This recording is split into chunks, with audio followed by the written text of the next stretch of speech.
आज हम लोग देखेंगे user centric design, process and work flow. Start हमने किया था लेकिन आज कंप्लीट करेंगे इसको, ठीक है।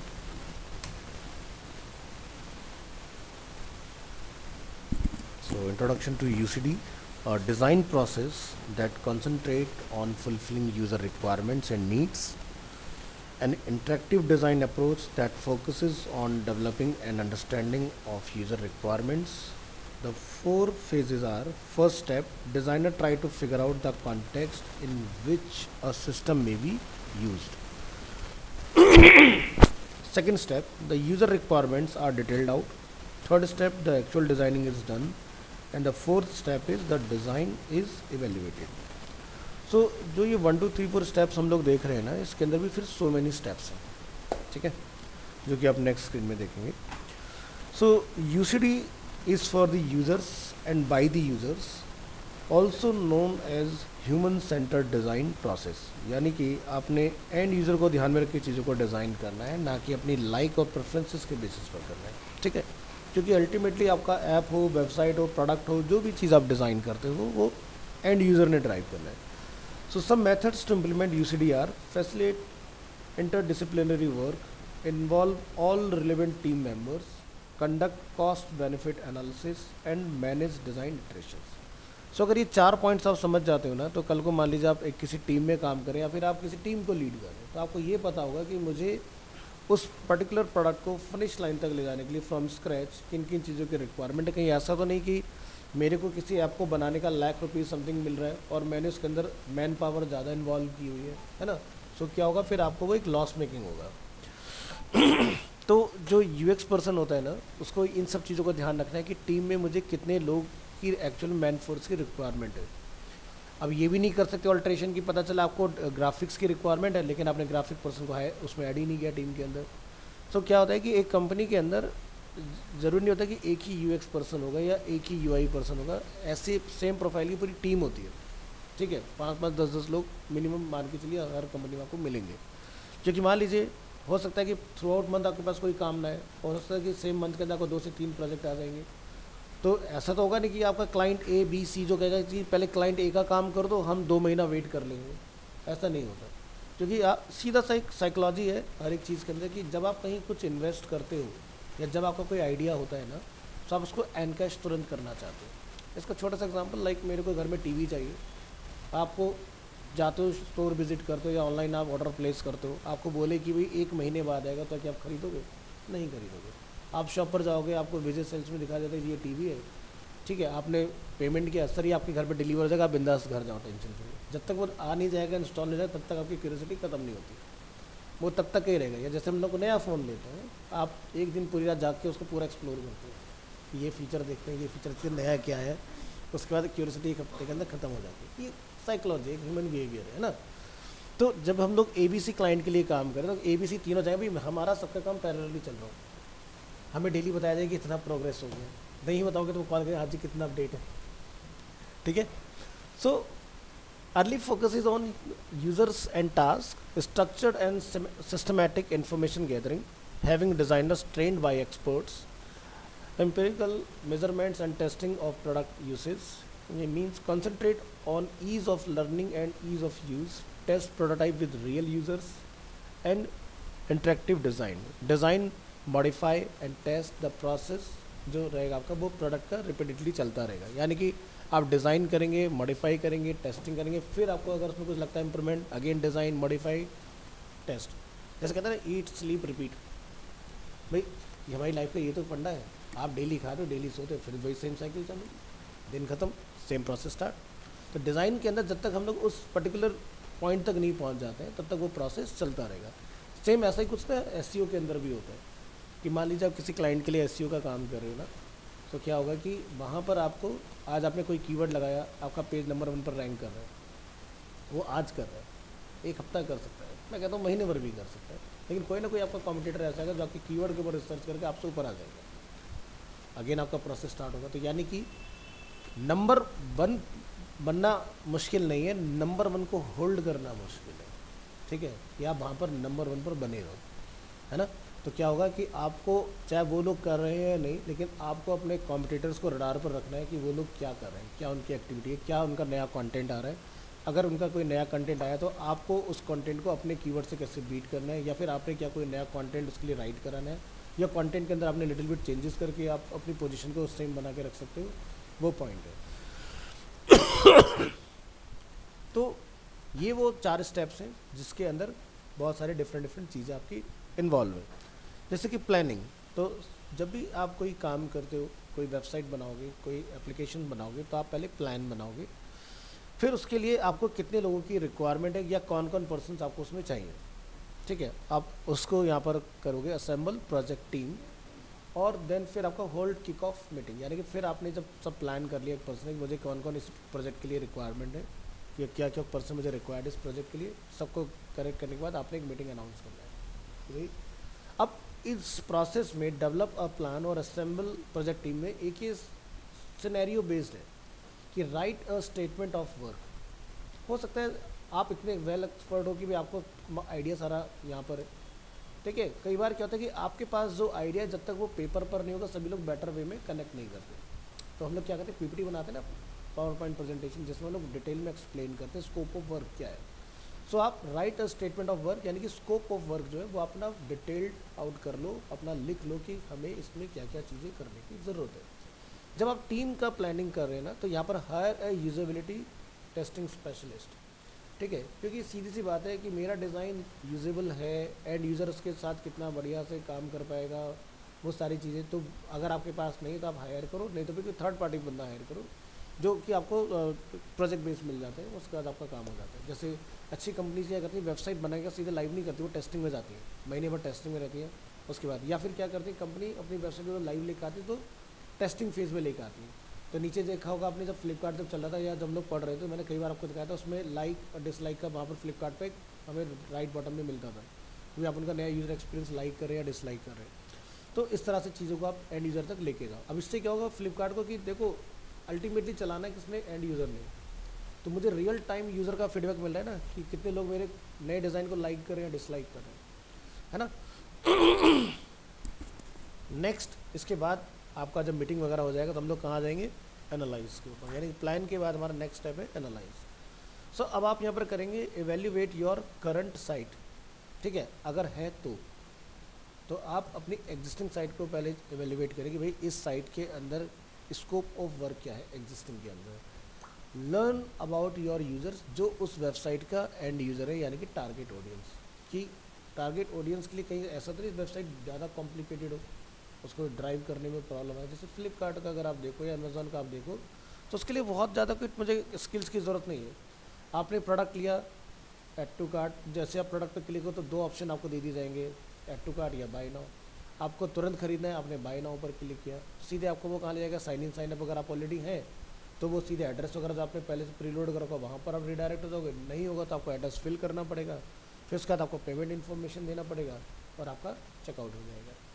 सो डिज़ाइन ऐसा होना चाहिए कि सीमलेस कि यूज़र एक लीनियर उसमें जा रहा हो। अब हमने प्रोडक्ट पे क्लिक किया, ऐड टू कार्ट या बाय नाउ का, उसके नेक्स्ट हमारे सेम स्क्रीन पर उतनी ही चीज़ें दिखाएगा वो जितने की यूज़र को ज़रूरत है। ऐसा नहीं कि हम उस जहाँ एड्रेस बंदा लिख रहा है वहाँ पर और भी नीचे प्रोडक्ट दिखा रहे हैं, उसको कंफ्यूज कर रहे हैं, मत करो। उससे क्या होगा, वो जो डिसीजन मेक उसने किया था दूसरा चीज़ देख के वो कन्फ्यूज़ हो गया फिर से, तो वो नहीं खरीद पाएगा, है ना। तो कंफ्यूज नहीं करना था, जहाँ उसने एक बार बाय नाउ पर क्लिक किया उसको उतनी ही इन्फॉर्मेशन देना है जितने से वो फाइनल डिसीजन लेता जाए और आगे बढ़ता जाए उसके अंदर। तो अपने यूज़र के बिहेवियर को समझो, उसके बारे में जानो, टास्क एनालिसिस करो, यूज़र का परसोना बनाओ। जैसे कि मैंने आपको जीपीटी के थ्रू बना के दिखाया था एआई से कि हम लोग कैसे परसोना वगैरह बना सकते हैं। फिर सिनेरियोज़ बनाओ उसके अंदर डिफरेंट, और फिर अपने मेजरेबल गोल्स बनाओ। देखो मेजरेबल गोल्स क्या होते हैं कि भाई पहले के टाइम में और मॉडर्न ई कॉमर्स वेबसाइट में कुछ चेंजेस हमें देखने के लिए मिले। जैसे कि स्नैपडील जब स्टार्ट हुआ था और फ्लिपकार्ट जब स्टार्ट हुआ था, सो स्नैपडील आया था आई थिंक 2010 में, और फ्लिपकार्ट आया था आपका आई गेस 2008 में, ठीक है। तो ये इनका टाइम था जब ये लॉन्च हुए।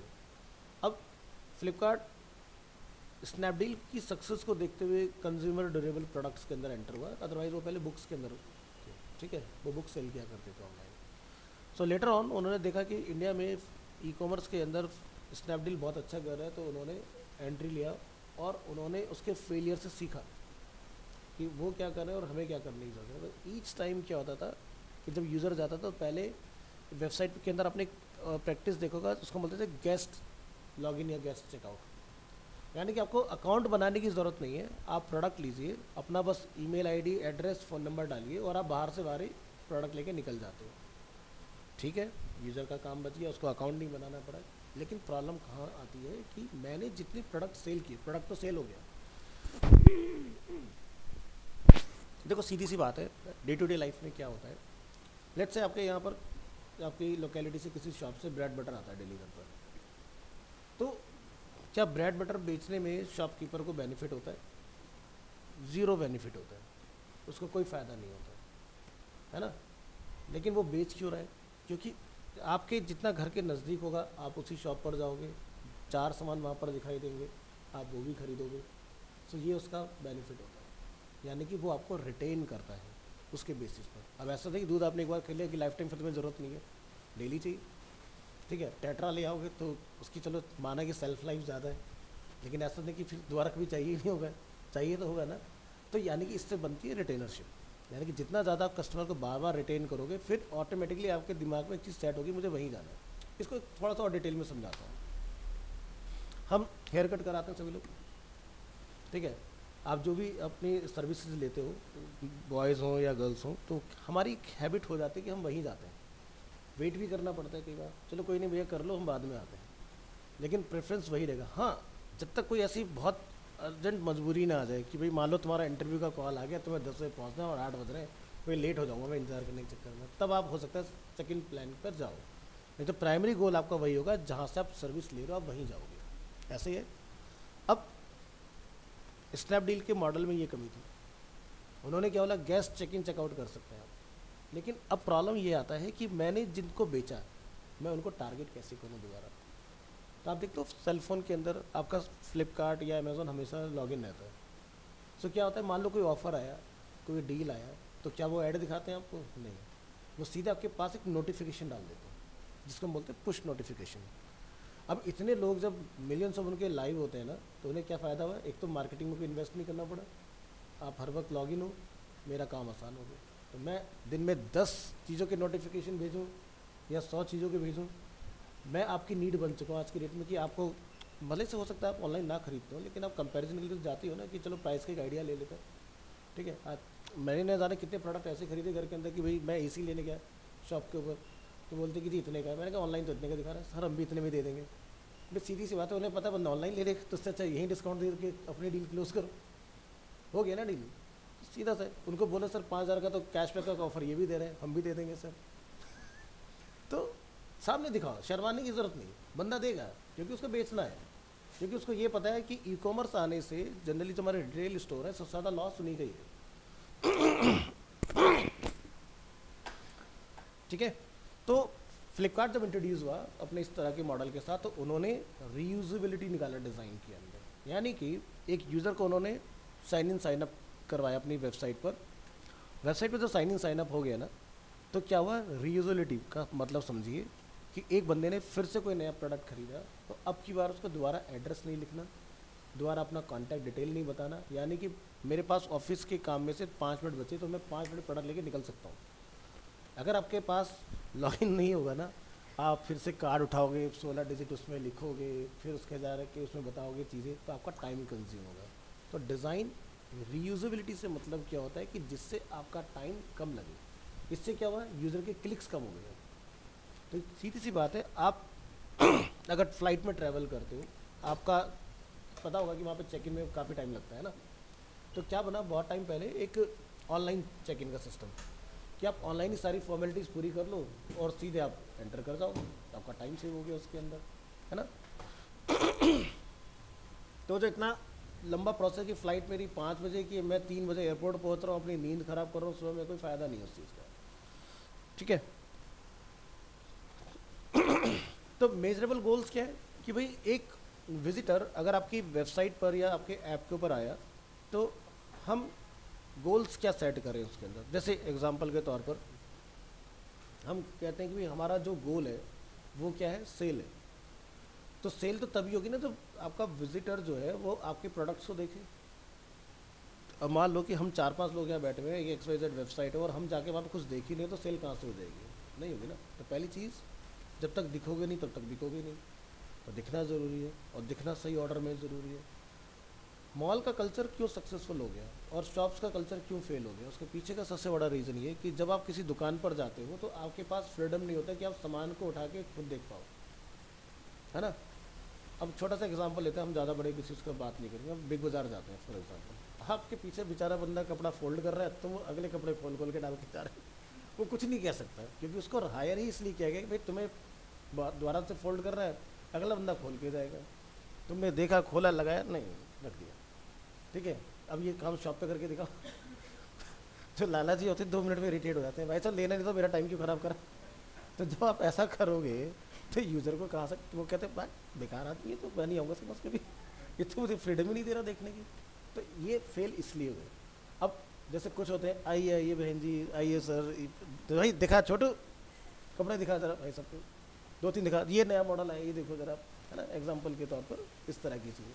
तो जब तक आप सामने वाले कस्टमर को ना जब अच्छे से नहीं हैंडल करोगे तब तक आप सेल्स जनरेट नहीं करते। अल्टीमेटली गोल यही है, हम पढ़ रहे हैं, आप पढ़ने के बाद में जॉब करोगे, अगर आपकी जॉब से जिस कंपनी ने आपको हायर किया उसका अगर प्रॉफिट जनरेट नहीं होगा वो आपको नहीं रखेगा, सीधी सी बात है। तो घूम फिर के जो बातचीत है वो वहीं आती है कि आपसे मुझे बेनिफिट क्या है, ठीक है। बेनिफिट होगा तो आप चलोगे, अगर आपसे बेनिफिट नहीं होगा तो आप नहीं। देखो हर जगह का सीधा सा रूल है, हर ऑर्गेनाइजेशन आपको आपके वर्क का 10% ही पे करती है। एग्जाम्पल के तौर पर अगर आप किसी कंपनी के अंदर 60,000 रुपये कमा रहे हो तो आप वो 60,000 रुपये मेरी तो बहुत ज़्यादा है, नहीं, आप जो पूरे महीना मेहनत कर रहे हो 9 घंटे काम करके वो आपका 10% है, यानी इतना रेवेन्यू आप कंपनी को जनरेट करके दे रहे हो। तभी तो कंपनी इंफ्रास्ट्रक्चर का कॉस्ट निकालेगा, रनिंग कॉस्ट निकालेगा। भाई जैसे अगर हम लोग फॉर एग्जाम्पल अरीना के अंदर बैठे हुए ना, तो यहाँ पर इस बिल्डिंग का अपना रेंट होगा, यहाँ पर इलेक्ट्रिसिटी होगी। अब जैसे एग्जाम्पल के तौर पर मोटा मोटी मैं आपको हिंट देता हूँ, 3 लाख रुपये हमारा बिजली का बिल होता है।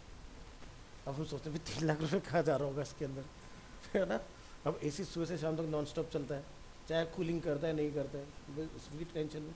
कंप्रेसर तो नॉन स्टॉप ऑपरेट हो ही रहा है ना, अब उसमें गैस है नहीं उससे मतलब नहीं है, ये चल रहा है तो ये इलेक्ट्रिसिटी कंज्यूम कर रहा है। जैसे होता है कि टीवी ऑफ है तो स्टैंड बाई मोड में कुछ कंज्यूम कर रहा है, 0.5 वाट एग्जाम्पल, तो इस तरह की चीज़ें। तो ई कॉमर्स का कल्चर इतना सक्सेसफुल होने के पीछे सबसे बड़ा बेनिफिट कि उन्होंने उन सारे पेन पॉइंट्स को समझा कि भाई एंड यूज़र चाहता है चीज़ों को सस्ता, अब उसको सस्ता कैसे दोगे। एक नॉर्मल हमारी जो अभी तक कल्चर था ई कॉमर्स से पहले, उसमें एक चेन हुआ करती थी। मतलब लेट्स से मैं मैन्युफैक्चरर हूँ, ही इज़ अ डीलर और डिस्ट्रीब्यूटर, ये आगे जाके रिटेलर्स को देता है कि भाई इसकी लोकेलिटी, ये जो डीलर है, ये एग्जांपल के लिए ये पिन कोड है 110049, तो यहाँ पर बहुत सारे स्टोर्स हैं, वहाँ पर ये डिलीवर कर देता है आगे चीज़ों को, ठीक है। अब इसमें क्या है, मैं मैन्युफैक्चरर, ठीक है, तो मुझसे बल्क में खरीदा डीलर डिस्ट्रीब्यूटर ने, ठीक है, तो मैंने उसको उसका प्रॉफिट दे दिया कि भाई आप आगे जितने का बेचो मुझे इतना चाहिए। डीलर डिस्ट्रीब्यूटर ने आगे उस पर बेचा, तो क्या आता है, तभी वो लोग कोई प्रोडक्ट देखते हैं ना, उसमें क्या लिखा था, MRP, मैक्सिमम रिटेल प्राइस। तो उससे क्या होता है, जैसे कि आज की डेट में अगर आप देखोगे तो नॉर्मल जो शॉप्स होती है वो अगर 10 रुपये की चीज़ तो 9 रुपये की देते हैं आपको, एंड यूज़र करता भी मुझे 1 रुपये का फ़ायदा हुआ, है ना। लेकिन प्रोडक्ट तो उतने का होता ही नहीं, वो तो मैक्सिमम है कि भाई आपकी सबसे ज़्यादा महंगाई अगर हो गई तो ये प्राइस है, अदरवाइज़ उससे ऊपर आप नहीं सेल कर सकते इसको, है ना। अब इन्होंने क्या करा, ई कॉमर्स मॉडल ने उसी चीज़ को ख़त्म कर दिया। उन्होंने सीधे जहाँ से मैन्युफैक्चरर उससे लिया, अपने वेयर हाउस में रखा, आपको दिया फ्लैट 20% डिस्काउंट और चीज़ आप तक पहुँचा दी। इसमें कॉस्ट कहाँ बच गई, एक तो मुझे कोई स्टोर नहीं बनाना पड़ा। फ्लिपकार्ट के आज की डेट में देखा जाए फिजिकली कोई फेस है नहीं है, ठीक है, कहाँ सामान रखा है हमें नहीं पता, हमें ये पता हमने ऑर्डर प्लेस किया, कल परसों में 2-3 दिन में जिसका जैसा होगा VIP एक्सेस उसके पास सामान पहुँच जाएगा। तो इन्होंने क्या कर रखा है, फ्लिपकार्ट ने, अमेजोन ने बड़े बड़े वेयर हाउसेस बनाए, मैन्युफैक्चरर्स ने उनके यहाँ पर स्पेस खरीदी कि भाई मैंने प्रोडक्ट बनाया, मेरे यहाँ इतनी इन्वेंट्री रखी जा सकती है, इसके बाद जो मैं जो बचा वो मैंने वहाँ पर दे दिया वेयर हाउस के अंदर। ऑर्डर जनरेट होगा तो मेरे को भी एकदम से ये सर दर्द नहीं कि भाई एकदम से तुरंत बना के दो चीज़ें, वो वहाँ से वेयर हाउस से ऑटोमेटिक जाती रहती है, चीज़ें बनती रहती है, वेयर हाउस जाती रहती है। सो इंडिया में देखा जाए तो सबसे बड़े जो वेयर हाउसेज हैं वो अमेज़ॉन के हैं, उसके बाद में फ्लिपकार्ट के आते हैं, क्योंकि अमेज़ॉन वर्ल्ड वाइड ऑपरेट होता है और फ्लिपकार्ट सिर्फ इन इंडिया ऑपरेट हो। तो आप देख रहे हो कि किस तरह से इन्होंने अपने आप को सक्सेसफुल बनाया। तो पॉइंट ये है कि रीयूजेबल जब तक आपका डिज़ाइन नहीं होगा, यूज़र को अगर आप बार बार अपने पास नहीं ला पाओगे, एक बार आपने चीज़ बेच दिया तो आपका ऐप, आपका सर्विस, आपका कोई भी किसी भी तरह का बिजनेस मॉडल वो नहीं चल सकता। तो यूएक्स पर्सन जो होता है ना, वो बहुत सारे क्रिटिकल रोल प्ले कर रहा होता है कि भाई अगर आप किसी कंपनी के लिए अगर कोई प्रोडक्ट डिज़ाइन करें, क्योंकि हमारा यूएक्स के अंदर एक पार्ट आता है प्रोडक्ट डिज़ाइन। प्रोडक्ट डिज़ाइन के अंदर आप सारी चीज़ें बताते हैं भाई यूज़र क्या चीज़ें पसंद करे। जैसे एग्जाम्पल तो अभी परफ्यूम का लगा हुआ है, हम लोग इसी का ले लेते हैं। अभी जैसे परफ्यूम की बॉटल का डिज़ाइन है, अभी बड़ा ऑर्डिनरी सा डिज़ाइन है ना। अगर आप परफ्यूम की बॉटल देखोगे जो कस्टम अगर आप देखते हो, बड़ी एलिगेंट से डिज़ाइन आते हैं। जस्ट लाइक जैसे लिकर के अंदर आप देखो ना, डिफरेंट डिफरेंट टाइप्स ऑफ बड़ी ज़बरदस्त डिज़ाइन बनाते हैं। लिकर से तगड़ी ब्रांडिंग कोई नहीं करता और उससे बेहतरीन डिज़ाइनिंग कोई नहीं करता। प्रोडक्ट बनाना वो जानते हैं भाई सब कि किस तरह से इसकी पैकेजिंग डिज़ाइन करनी, किस तरह से एंड यूज़र को उन्होंने एकदम मेस्मराइज कर देना है कि बंदा देखे अरे यार क्या चीज़ बना दी उन्होंने। बॉटल हाथ में बंदा लेता है उसको फील आ जाता है उस चीज़ का। ठीक है, तो यहाँ पर है प्रोडक्ट डिज़ाइनर का काम। और बहुत एक्स्ट्रा ये लोग पे करते हैं कि भाई पैसे का कोई नहीं, मेरे को चीज़ मेरे मतलब की चाहिए, कॉस्ट जो आपको दी वो आपको मिल जाएगी। तो डेली आंसर में न जाने से कितनी कंपनियां हैं जो लिकर्स ब्रांड के लिए काम करती हैं, सिर्फ यहाँ के इंडियन स्टाइल के लिए। कंट्री वाइज कंट्री आपका क्या होता है, ये चेंज होता रहता है चीज़ें। तो आगे बढ़ेंगे गोल्स के बाद। तो जैसे गोल मैंने आपको बताया, एक क्या है हमारा सेल। सेल कब बनेगा, जब आपका बेसिकली प्रोडक्ट विजिबल होगा। अब हमारा गोल क्या है, अगर हम लोग being a UI UX designer समझे चीज़ों को, ये तुमने ब्रॉड सिनेरियोस देख लिए। तो जैसे एक वेबसाइट या एप्लीकेशन के ऊपर यूज़र को होल्ड करना, इंगेज करना है कि भाई आपके ने एक XYZ वेबसाइट बनाया, विजिटर आया, उसने थोड़ा सा स्क्रॉल किया, देखा और चला गया। एक आता है कि जो बंदा स्टार्ट से शुरू करता है और नीचे तक जाता है उसको देखने के लिए। ठीक है, तो अगर आप अपने कंटेंट से, अपने ग्राफिक से, अपनी प्लेसमेंट से अगर यूज़र को एंटरटेन कर पा रहे हो, उसका टाइम अगर कंज्यूम कर पा रहे हो, तो उससे बढ़िया चीज़ कुछ नहीं हो सकती है। अब इसका एक दूसरा एग्जांपल हम लोग देखते हैं। जैसे कि आप चलाते हैं social media like Instagram, Facebook, different. Twitter कितने लोग चलाते हो? नहीं चलाते ना हम लोग। लिंक्डइन कितने लोग चलाते हो? कभी कभी, रेगुलर नहीं, कुछ नीड होता है चेक तभी जाते हैं हम लोग। अब मतलब मुझे ये बताओ, फेसबुक, इंस्टाग्राम आपकी नीड है? नहीं है, लेकिन क्या है वो एडिक्शन है। ठीक है, आप अपने आप खींचे चले जाते हैं, है ना। ये जबकि लिंक्डइन तो हम लोग खींचे नहीं जाते ट्विटर की तरफ आप खींचे नहीं जाते, या पिंटरेस्ट पर आप खींचे हुए नहीं जाते। लेकिन ये दो चीज़ें ऐसी कि एक तरह का मतलब ऐसा है कि आज के दिन में आपके ब्लड में बह रहा है कि भाई थोड़ी देर में जाके मुझे चलाना है इस चीज़ को। तो ये क्या है, इन्होंने अपना डिज़ाइन ऐसा बना लिया आज की डेट में। इतना सिंपल सा डिज़ाइन है, यहाँ टैप करेंगे शेयर हो जाएगा, यहाँ टैप करेंगे लाइक हो जाएगा, डबल टैप करेंगे तो लाइक हो जाएगा, या फिर स्वाइप अप करते रहेंगे, नया नया कंटेंट आता जाएगा। तो यहाँ पर क्या इन्होंने यूज़ कर रखा है सिस्टम, जिसको हम बोलते हैं आपका मशीन लर्निंग, आर्टिफिशियल इंटेलिजेंस। आप जिस कंटेंट पर टाइम दोगे, आप देखना आपको वही कंटेंट दिखाई देगा। आप बस एक बार अपनी पसंद के कंटेंट पर जाइए। तो मैं ये नहीं कहता, मैं इसके अगेंस्ट नहीं हूँ कि आप सोशल मीडिया मत चलाइए। देखो, चीज़ वही इस्तेमाल करो जिससे आपको बेनिफिट होता हो। ठीक है, अगर आप चीज़ों को चला रहे हो रैंडम तो आपको कोई फ़ायदा नहीं है। आप स्पेसिफिक होके चलाओ तो आपको बेनिफिट मिलेगा। ऐसा नहीं कि फेसबुक से जॉब्स नहीं लगती हैं। फेसबुक पे भी जॉब के ऑप्शंस होते हैं, लोग जॉब पोस्ट वहाँ डालते हैं, अगर आप ढूंढेंगे तो आपको मिल जाएंगी जॉब्स। इंस्टाग्राम पर भी आपको मिल जाएंगी चीज़ें। लेकिन फेसबुक और इंस्टाग्राम का जो मॉडल डिज़ाइन किया गया वो बना इंटरेस्ट के ऊपर। मैंने जैसे अभी बोला कि आप एक मान लो कि कपिल शर्मा की रील में इंटरेस्ट दिखाइए अपना, तो आप उसी ही चीज़ के बार बार वीडियोस देखोगे और उससे रिलेवेंट आपको कंटेंट दिखाई देगा। अब मान लो आपने UI UX का कोई रील देख लिया फॉर एग्जांपल, अब आप क्या देखते हैं, जितने भी आपको नेक्स्ट कंटेंट आएंगे ना, वो UI UX के ही आएंगे। तो समझ में आया, इंटरेस्ट के ऊपर ये मॉडल वर्क करता है आपका। गूगल का जो मॉडल चलता है वो नीड के ऊपर चलता है, आपकी नीड क्या है। यानी कि जब भी आप गूगल में जाते हो अपनी नीड बताते हो, तभी तो वो आपको रिलेवेंट रिजल्ट देता है। फेसबुक में आप जाके थोड़ी ना बताते मुझे क्या चाहिए, आपके कुछ सर्च करते हो क्या वहाँ पर? नहीं करते ना, वो आपके बिहेवियर से समझ जाता है। तो दिस इज़ अ डिफरेंस। ठीक है, इन्होंने अपना गोल इस तरह से सेट किया। तो अब आपको उन्हें ये समझ में आ गया कि भाई एक बंदा एग्जाम्पल के तौर पर UI UX का कंटेंट देख रहा है। अब हो सकता है कि मैं एक डिजिटल मार्केटर हूँ, मेरा क्लाइंट अरीना एनिमेशन है। मैंने क्या बोला अपने क्लाइंट को कि भाई आपको अगर UI UX में ज़्यादा कन्वर्जन चाहिए, एडमिशन ज़्यादा चाहिए फॉर एग्जांपल, तो मैं आपके लिए क्या करूँगा कि उस तरह के टारगेट ऑडियंस के इंटरेस्ट के ऊपर मैं ऐड चला देता हूँ, ठीक है, जिसमें मेरे पास डिजिटल मार्केटिंग में क्या कंट्रोल होते हैं कि बंदे का एज क्या है, ठीक है, उसका क्वालिफिकेशन क्या है, वो सारी चीज़ें फ़िल्टर करके मैं उस तक ऐड पहुँचा दूँगा। तो क्या होता है कि जैसे स्कूल कॉलेजेस जो होते हैं, तो जब आप वहाँ एडमिशन देते हो तो आपको पता होगा आपका जब तक आप 10th 12th हो तब तक आपके पास फ़ोन नंबर तो होता नहीं है, आज के डेट में अवेलेबल होता है, लेकिन स्कूल्स में हम लोग नहीं देते, पेरेंट्स का ही होता है जनरली। तो क्या होता है कि कुछ कंपनीज होती है जो डेटा कलेक्ट करते हैं, वो क्या करते हैं वहाँ से डेटा खरीदते हैं कुछ एक एक्स अमाउंट पे करके, और वहाँ से सारा डेटा मिल जाता है उनको। अब क्या होगा कि आपके पेरेंट्स के पास तक वो ऐड जा रहा होगा, ठीक है, कि भाई बच्चा जैसे एग्जांपल के लिए 12th कंप्लीट करने वाला है, सो करियर आफ्टर 10+2 इस तरह का कुछ कैंपेन हमने बनाया इन डिजिटल मार्केटिंग, इन UI UX, इन वेबसाइट डिज़ाइनिंग, इन 3D एनिमेशन, VFX। अब बच्चा भी उसी तरह की चीज़ में इंटरेस्ट रखता है, तो क्या होता है कि अगर देखा जाए आज के जो पेरेंट्स इतना एक्टिव है सोशल मीडिया प्लेटफॉर्म्स के ऊपर, तो क्या होता है जब पेरेंट्स और बच्चा दोनों बात करते हैं तो पेरेंट्स जल्दी से कन्विंस हो जाते हैं कि चलो ठीक है इसमें अपना करियर बना लो, क्योंकि अब वो भी दिन रात उस ऐड को देख देख के अवेयर हो रहे हैं। या जैसे एक एग्जांपल ऐसा देखो कि आपने मान लो बच्चे ने आपसे बोला कि डैडी मुझे ये कोर्स करना है, अभी डैडी रेडी नहीं है क्योंकि डैडी के माइंड में कुछ और है अपने बच्चे को कराने के लिए, तो उन्होंने कहा चलो बच्चे ने बोला एक बार देख लेते हैं, उन्होंने नेट पे सर्च किया, अब हमने उनको टारगेट करना स्टार्ट कर दिया। तो देखते जैसे आप कुछ खरीदने का सोचते हो लेकिन आप लेते नहीं हो, तो वो क्या होता है ऐड आपको ट्रैप करता है, जहाँ भी आप जाओगे ट्रैकिंग के थ्रू आपको बार बार दिखाया जाएगा। सो वही सेम चीज़ उनको दिखाई देती है, अलग अलग ब्रांड उनको टारगेट करेंगे उस चीज़ के ऊपर, तो सबके क्या है अपना अपना गोल्स है। सो जब हम लोग कोई ऐप या वेबसाइट बनाएं तो उसके अंदर यूज़र जो चाह रहा है और जो मैं उससे करवाना चाह रहा हूँ वो मेरा गोल उसमें सेट होना चाहिए। जैसे एग्जांपल के तौर पर मैं चाहता हूँ मेरा ऐड किसी ने देखा, तो मेरा गोल ये है कि जब वो मेरी वेबसाइट पर आए तो मुझे एक लीड दे के जाए, मतलब फॉर्म फिल करके जाए। सो आपको अपना फॉर्म जो है वो इतना तरीके से प्लेस करना है कि वो सही जगह पर हो। जैसे कि लैंडिंग पेज जनरली जब भी आप देखते हो किसी वेबसाइट का, तो सबसे टॉप में हीरो सेक्शन में राइट हैंड साइड पर आपको फॉर्म मिल जाएगा। एग्जाम्पल के तौर पर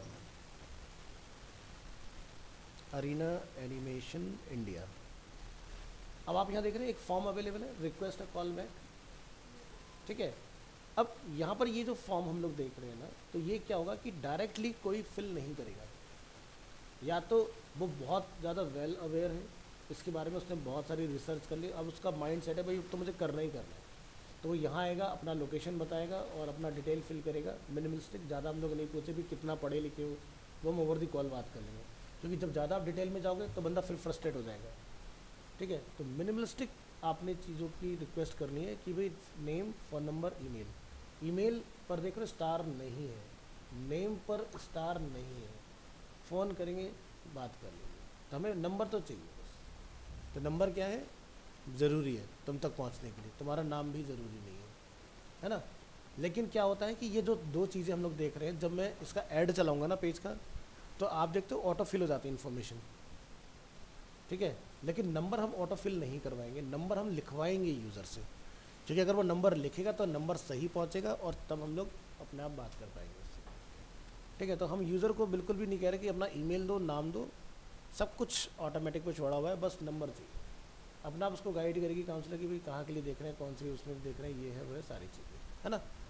अब मुझे इसमें बताओ कि क्या नीचे कहीं पर आपको इसमें और फॉर्म वगैरह का ऑप्शन मिल रहा है, नहीं है ना, ठीक है।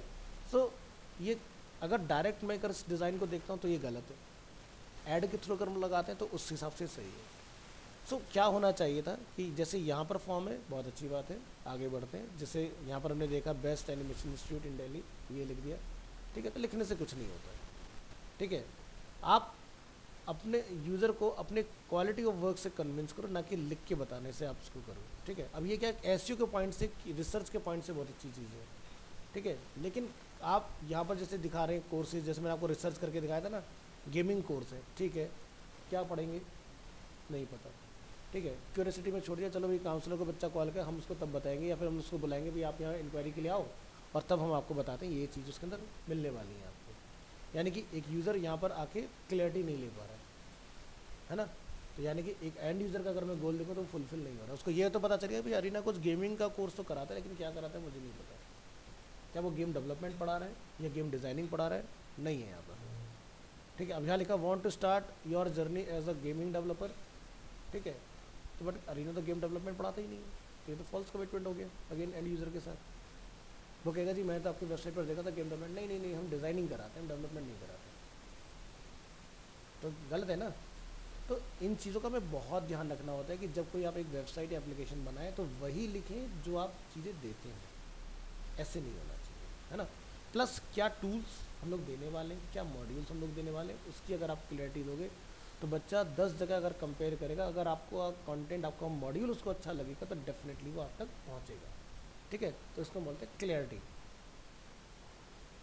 तो डिज़ाइनिंग के अंदर डिटरमाइन साइट रिक्वायरमेंट्स की साइट के लिए क्या क्या चीज़ें ज़रूरी हैं, जैसे कि एग्जाम्पल के लिए ग्राफिक्स, कंटेंट, प्लस जो हमारे CTAs होते हैं, this is called CTA, call to action, कि भाई यूज़र यहाँ से कॉल नाउ कर सकता है या फिर जैसे यहाँ से सबमिट कर सकता है, यहाँ से अगर क्लिक करेगा तो ये नंबर ऑटोमेटिकली डायलर पर आ जाएगा। अगर आप अपने फ़ोन में चला रहे होंगे तो डायलर पर आपको डायल नहीं करना पड़ेगा, ऑटोमेटिक टैप पर लोड हो जाएगा नंबर ऑटोमेटिक।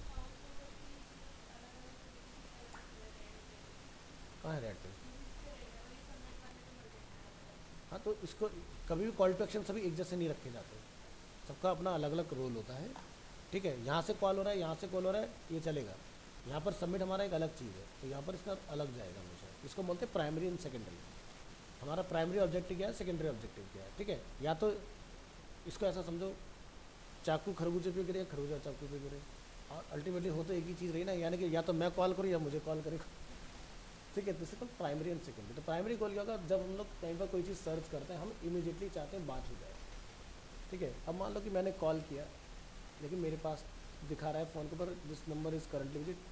ठीक है, इस तरह से एग्जांपल के तौर पर तो हम क्या चाहेंगे भाई, अपना नेम और अपना नंबर यहाँ पर लीव कर देंगे, तो जैसे ही वहाँ पर बंदा फ्री होगा वो मुझे कॉल बैक कर लेगा वहाँ पर। तो आज की डेट में देखा होगा आपने बहुत सारे ऐसे कुछ कस्टमर केयर हैं बैंकिंग के अंदर, खासकर ये सर्विस ऑलरेडी आ चुकी है कि आप जब कॉल करते हैं आपका नंबर वो लाइन बिजी आएगी, तो वहाँ पर आपको बताएंगे आपकी कॉल का वेटिंग पीरियड 10 मिनट है या 5 मिनट है, या फिर वो आपको एक ऑप्शन देते हैं कि आप अपना नंबर टाइप करके छोड़ दीजिए, आपके पास ऑटोमेटिकली कॉल बैक अरेंज होगा जब भी पर्सन आपका अवेलेबल होगा। अब इससे क्या आप बिना वजह अपने 10 मिनट क्यों वेस्ट करें, किसी और चीज़ में यूटिलाइज करो उस चीज़ को। ठीक है, तो इसको जूम कर लेते हैं थोड़ा सा। तो पहला क्या है, डिटरमाइन साइट रिक्वायरमेंट, कि हमारी साइट के लिए क्या क्या रिक्वायरमेंट्स हैं। ठीक है, अब रिक्वायरमेंट्स में क्या आएगा जब हम लोग ये चीज़ें कर रहे हैं, जैसे मैंने बताया आपको कंटेंट कि हमने क्या रखना है, टेक्नोलॉजी आपने क्या रखनी है। ठीक है, कि भाई हो सकता है आपकी वेबसाइट HTML CSS जावास्क्रिप्ट से बनेगी सिंपल, या आपको रिएक्ट में बनानी है, या कोई डिफरेंट टेक्नोलॉजी आप उसके ऊपर यूज़ करना है, तो वो सारी चीज़ें आप यहाँ पर गैदर कर लें इस पॉइंट के ऊपर। Next, conduct a content inventory. ठीक है, आ गया ना कंटेंट वाला पॉइंट। अब ये point, then perform card sorting. अब आपने मान लो अलग अलग उसके सिनेरियो बनाए कि लैंडिंग पेज का A ऐसा हो सकता है, B ऐसा होता है, C ऐसा हो सकता है, या फिर आपने उसके अंदर जो सर्विसेज हैं उनको आपने डिस्प्ले कराने का अलग अलग तरीका देखा। जैसे फ्लिपकार्ट को अगर आप नोटिस करोगे तो वो रो और कॉलम दोनों तरीके से प्रोडक्ट दिखाता है। जैसे एग्जाम्पल अभी ये क्या है, रो बेस है। ठीक है, रो के अंदर क्या है, यहाँ पर कॉलम बने हुए हैं, है ना, ये पूरा रो ये कॉलम। अब मान लो मैं T-शर्ट खरीदने जाता हूँ तो T-शर्ट मुझे इस तरह से दिखाई जाती है। अब मान लो कि आप यहाँ पर लार्ज अप्लाइंसेस में आते हो, जैसे मैंने अप्लाइंस पर क्लिक किया, लिंक ही नहीं लगा रखा, चलो यहाँ से ले लेते हैं, जैसे टेलीविज़न। ठीक है, तो यहाँ पर क्या भी कार्ड बेस आ रहा है। अब ज़रा यहाँ से जाके अगर हम लोग चूज़ करते हैं फॉर एग्जांपल MI, अब कैसा आ रहा है, रो बेस्ड आ रहा है ना, क्योंकि भाई सीधी सी बात है, अगर हम लोग खाली टीवी का अगर देखें तो खाली टीवी में बहुत सारी चीज़ें ऐड ऑन हो जाती हैं, जैसे उसका टाइप क्या है, उसका ऑपरेटिंग सिस्टम क्या है, उसकी वारंटी, ब्रांड वारंटी क्या है, सारी चीज़ें, इसके बाद ही यूज़र आगे बढ़ता है। अब अगर मैं इसको कार्ड बना दूँ तो कार्ड पे इतनी सारी इन्फॉर्मेशन दिखाना मेरे लिए पॉसिबल नहीं होगा, है ना। तो ये लार्ज अप्लाइंसेस को जहाँ पर यूज़र को ज़्यादा क्लियरिटी की ज़रूरत है तो ये अपना डिज़ाइन सिस्टम बदल देता है। अब T-शर्ट है तो T-शर्ट में उन्होंने कोई डिज़ाइन बंदा पसंद कर रहे हैं, आगे जाके फर्दर चीज़ें देख लेगा। टेक्नोलॉजी के केस में इनका अगर आप फ़ोन भी देखोगे तो फ़ोन भी इनके रो बेस ही मिलेंगे, कॉलम बेस कभी नहीं मिलेंगे आपको। क्यों? क्योंकि यूज़र लेने से पहले, उस पर क्लिक करने से पहले क्लियरिटी चाहता है, क्योंकि इनका पर्पज़ ये है कि यहाँ पर यूज़र को इतना दिखा के जब लोग आगे कन्विंस करके लेके जाएँ तो वहाँ से कुछ आपका क्लोजिंग होनी चाहिए। ठीक है, तो जैसे आपने यहाँ पर क्लिक किया तो इसके बाद में आपको फर्दर चीज़ें यहाँ पर दिखाएगा भाई क्या है, क्या साइज इसके अंदर अवेलेबल है, कौन से ईयर का मॉडल है, गूगल बेस्ड लेना चाह रहे हो, एंड्रॉइड बेस्ड लेना चाह रहे हो, तो बहुत सारी चीज़ें। अब जैसे स्मार्ट टीवी मार्केट में आते हैं ना तो अलग अलग तरीके के आते हैं, ठीक है। जैसे प्रॉपर एक एंड्रॉयड आता है, ठीक है, एक वेब ओएस आता है, ठीक है, गूगल आता है, ठीक है। तो कौन सा वाला आपको चाहिए, हम लोग लेके आ जाते हैं, पता ही नहीं है, हम लेके आ गए तो ये स्मार्ट टीवी है, लेकिन जब चलाते हैं तब बात आता है इसमें तो ये नहीं चलेगा, इसमें ये नहीं चलेगा। अच्छा, सैमसंग की कॉस्ट इसलिए ज़्यादा है, इसकी इसलिए कम है, क्योंकि लैक ऑफ नॉलेज, ना तो हमें किसने बताया ना हमें कुछ पता, ठीक है।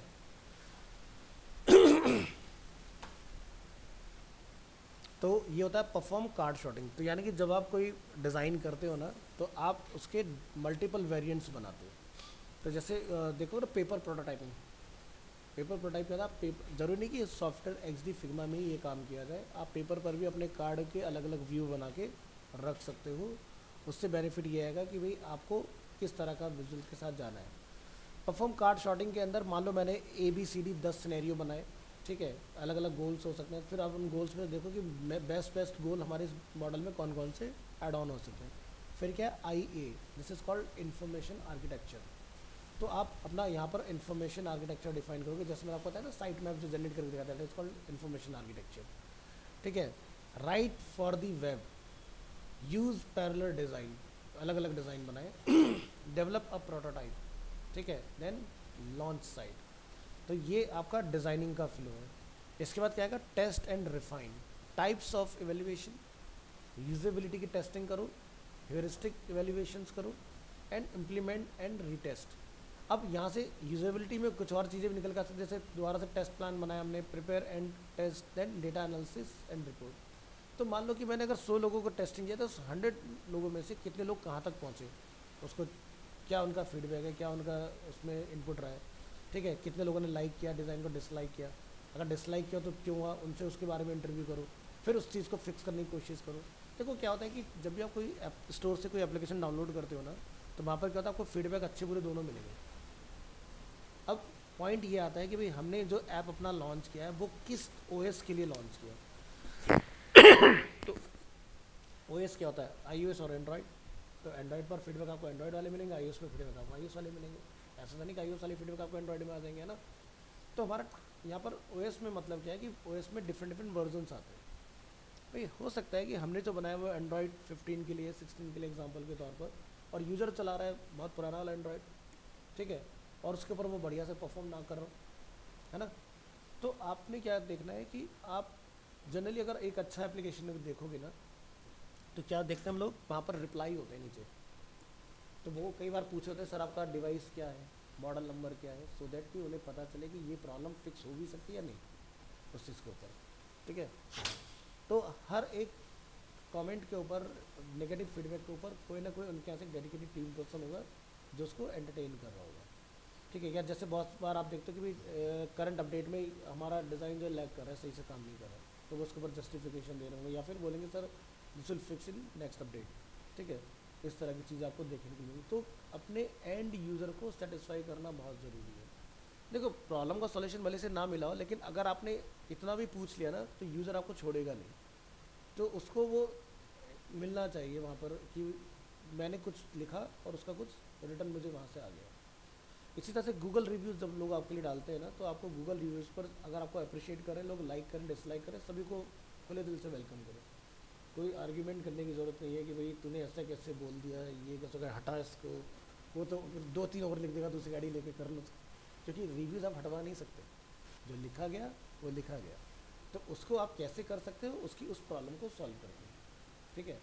प्रॉब्लम सॉल्व हो जाएगा, बंदा अपना आप शांत हो जाएगा, वो अच्छा गुड रिव्यू लिख सकता है, हो सकता है।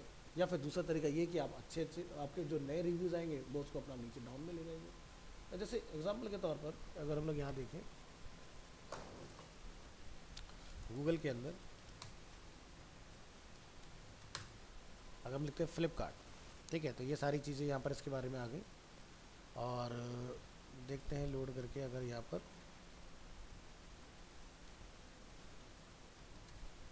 गूगल रिव्यू सर्च करेंगे अगर इन्होंने बना रखा हुआ तो,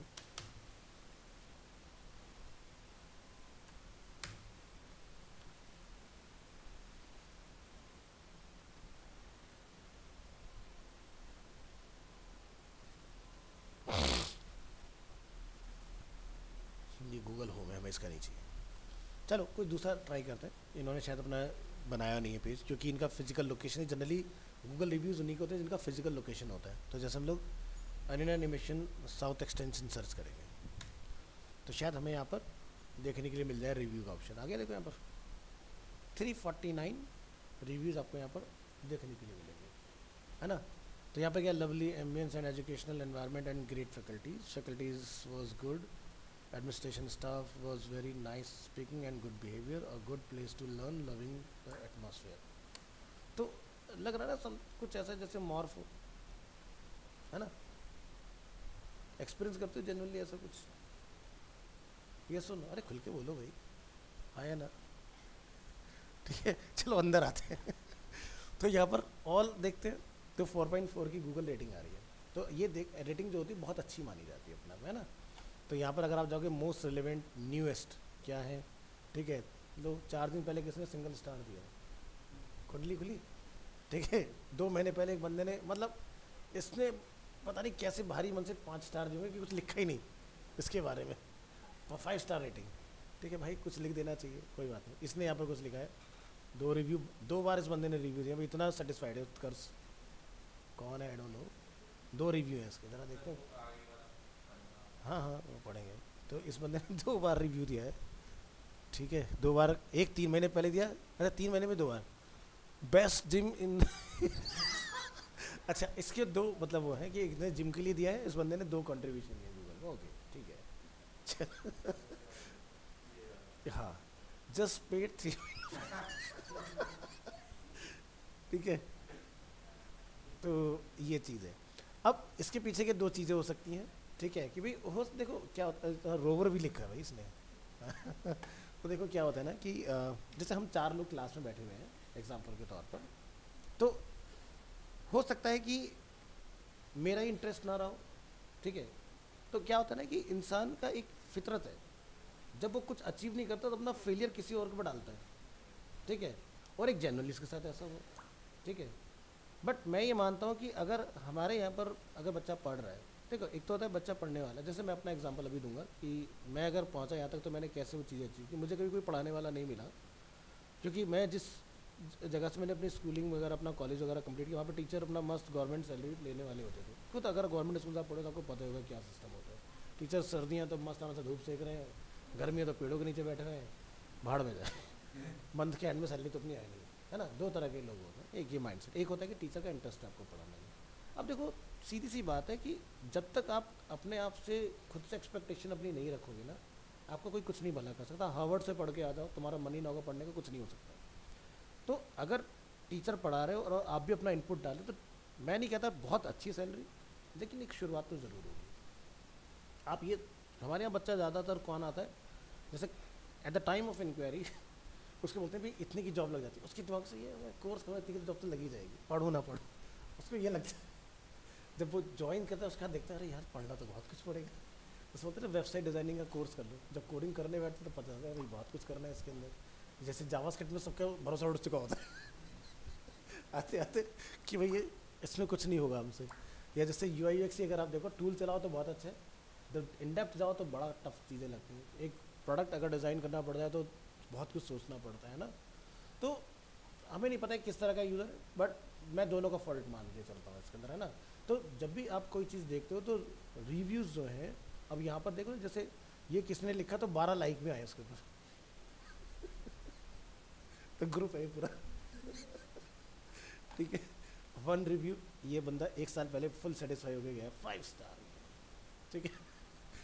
तो इस तरह की चीज़ें, तो रिव्यूज़ आपके होने चाहिए और रिव्यूज़ के ऊपर रिप्लाई होना बहुत ज़रूरी है। अगर यहाँ पर कोई बंदा आपको रिव्यू कर रहा है तो ब्रांड का या जो भी इस पेज का ऑनर है जो उसको मैनेज कर रहा है, उसका फ़र्ज़ क्या बनता है, उसको रिप्लाई ज़रूर करें, थैंक्स फॉर योर फीडबैक, या फिर जो भी चीज़ें। या अगर किसी बंदे ने नेगेटिव रिव्यू दिया है तो आप उसके कंसर्न को हाईलाइट में लेके आओ, उससे उसकी डिटेल पूछो। कि कई बार क्या होता है आपके पेज के ऊपर आपका कॉम्पिटिटर भी नेगेटिव रिव्यू करा सकता है, दिस इज़ ओपन प्लेटफॉर्म, तो कोई भी डलवा सकता है। तो ऐसे मैंने बहुत सारे इसमें केस ढूंढे जो बेसिकली हमारे स्टूडेंट है ही नहीं। मैंने कहा स्टूडेंट ID बताओ, तो वो हमारे यहाँ से मैच नहीं कर रहा। पर जरा बच्चा अरीना से फ्रस्ट्रेटेड, अरीना एनिमेशन लिखा, टॉप में साउथ एक्सटेंशन आ गया, ले भाई ये साउथ एक्स का पता चला बच्चा था रजौरी गार्डन का। दिक्कत उसका वहाँ थी, रिव्यू वो याद है कि चला गया आपको। ऐसे भी होते हैं। तो हमें तो बस ब्रांड को देना है ना, दे दिया। तो इसलिए कहते हैं कि जब आपके रिव्यूज़ आ रहे हो तो आप उसको ज़रूर से हैंडल करें, देखें कि वो आपका है या नहीं है। हर एक की प्रॉब्लम्स को ज़रूर से एंटरटेन किया जाना चाहिए, क्योंकि ये एक ऐसा प्लेटफॉर्म है जो आपकी कहते हैं ना रेपुटेशन, ठीक है, आपकी डिजिटल वर्ल्ड में जो रेपुटेशन है वो आपके रिव्यूज़ हैं। बहुत सारे रिव्यूज़ कंपनियां खुद से डलवाती हैं, ठीक है, और कुछ जेन्युइन आते हैं। ये जितने भी रिव्यूज़ आप यहाँ 349 देख रहे हो, इसके अंदर मैं कहता हूँ 49 जो है वो डलवाए हुए। मैंने बोला कि भाई आशीष यार एक अच्छा सा रिव्यू डाल देना, ठीक है। आशीष ने मेरा मना तो कर नहीं सकता क्योंकि को पढ़ना है बेचारे को, तो क्या चलो ठीक है डाल देगा बेचारा, रिगार्ड रख लेगा मेरी बात है ना, ऐसा होता है। बट बढ़िया तरीका क्या है कि सामने वाला बंदा क्या फील करता है आपके बारे में, उसको वो फ्रीडम दी जाए कि भाई आप बताओ आपको क्या लग रहा है, वो लिखो। इससे क्या होगा, आज आप अच्छा लिखवा के अपने लिए खुश हो जाओगे, लेकिन बात का क्या है ना, अगर उसने जेन्युइन लिखा भाई आप गलत हो तो अपने आप को सुधारने की कोशिश तो करोगे। मैं गलत हूँ लेकिन बताया कि सर आप तो सबसे बढ़िया हो, आप सबसे अच्छा पढ़ा, उसका कोई फ़ायदा नहीं। यानी कि अपने आप को बेवकूफ़ बनाने वाली बात है। कमी हर किसी में होती है, नो वन इज़ परफेक्ट। मैं नहीं कहता कोई ब्रांड हमेशा बढ़िया होगा, कोई टीचर हमेशा वन ऑफ द बेस्ट होगा, नहीं हो सकता। आप 10 में अच्छे हो गए, हो सकता है 2 बच्चे आपसे सेटिस्फाइड ना हो, ये होगा, ये हर जगह होगा। अगर ऐसा है इट मीन्स कि आप सही हो। अगर आपसे सभी लोग सेटिस्फाई हैं मतलब कि आप कहीं ना कहीं तो कुछ तो फॉल्ट है, या तो तुम अपना मतलब सीधा कर रहे हो या फिर वो तुमसे अपना मतलब निकाल रहे हैं, होगा ही होगा। नेचर ने एक बहुत अच्छी चीज़ बनाई, कोई भी चीज़ हमारे अंदर बराबर नहीं है। सबसे बेस्ट एग्जांपल 5 फिंगर, सबका अपना अपना काम है, ठीक है। अगर सब बराबर होते हैं तो आप किसी चीज़ को पकड़ ही नहीं पाते। छोटी हैं तभी तो बंद हो जाती हैं, ठीक है, क्योंकि यहाँ डेप्थ ज़्यादा है, यहाँ पर डेप्थ कम है, तो अब सारी बराबर, तो ये क्या होता है, ऐसे होते हैं, क्या उठा लोगे इससे, है ना। तो हर एक चीज़ का एक बहुत ही बढ़िया बैलेंस है। सो UI UX के अंदर भी आपको इंटरव्यूज़ करने की ज़रूरत होती है, ठीक है।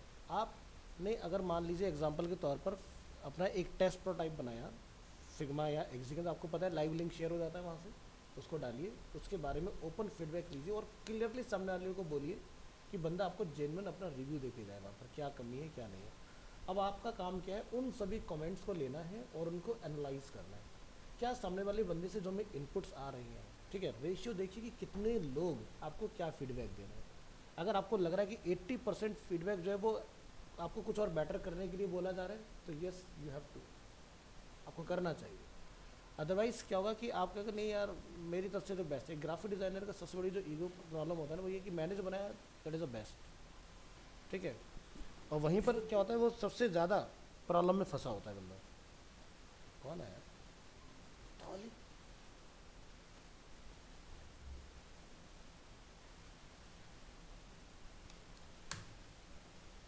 ताली प्रेजेंटेशन रेडी है तुम्हारी? आज प्रेजेंटेशन चल रही सबकी, प्रेजेंटेशन रेडी है आपका? नहीं सर, वो मैं ना क्लास अटेंड कर सकता हूँ। कहाँ गए थे? सर थोड़ा लेट गया। क्या शादी में, शादी में सर। शादी में? इतनी लंबी कौन सी शादी होती है आज के डेट में, महीने भर की यार? दूर गया था। अच्छा, सर क्या बात है सर? क्या मैं कहता कोर्स खत्म हो गया आपका, प्रेजेंटेशन चल रही है आज, तो कैसे करोगे बाकी का?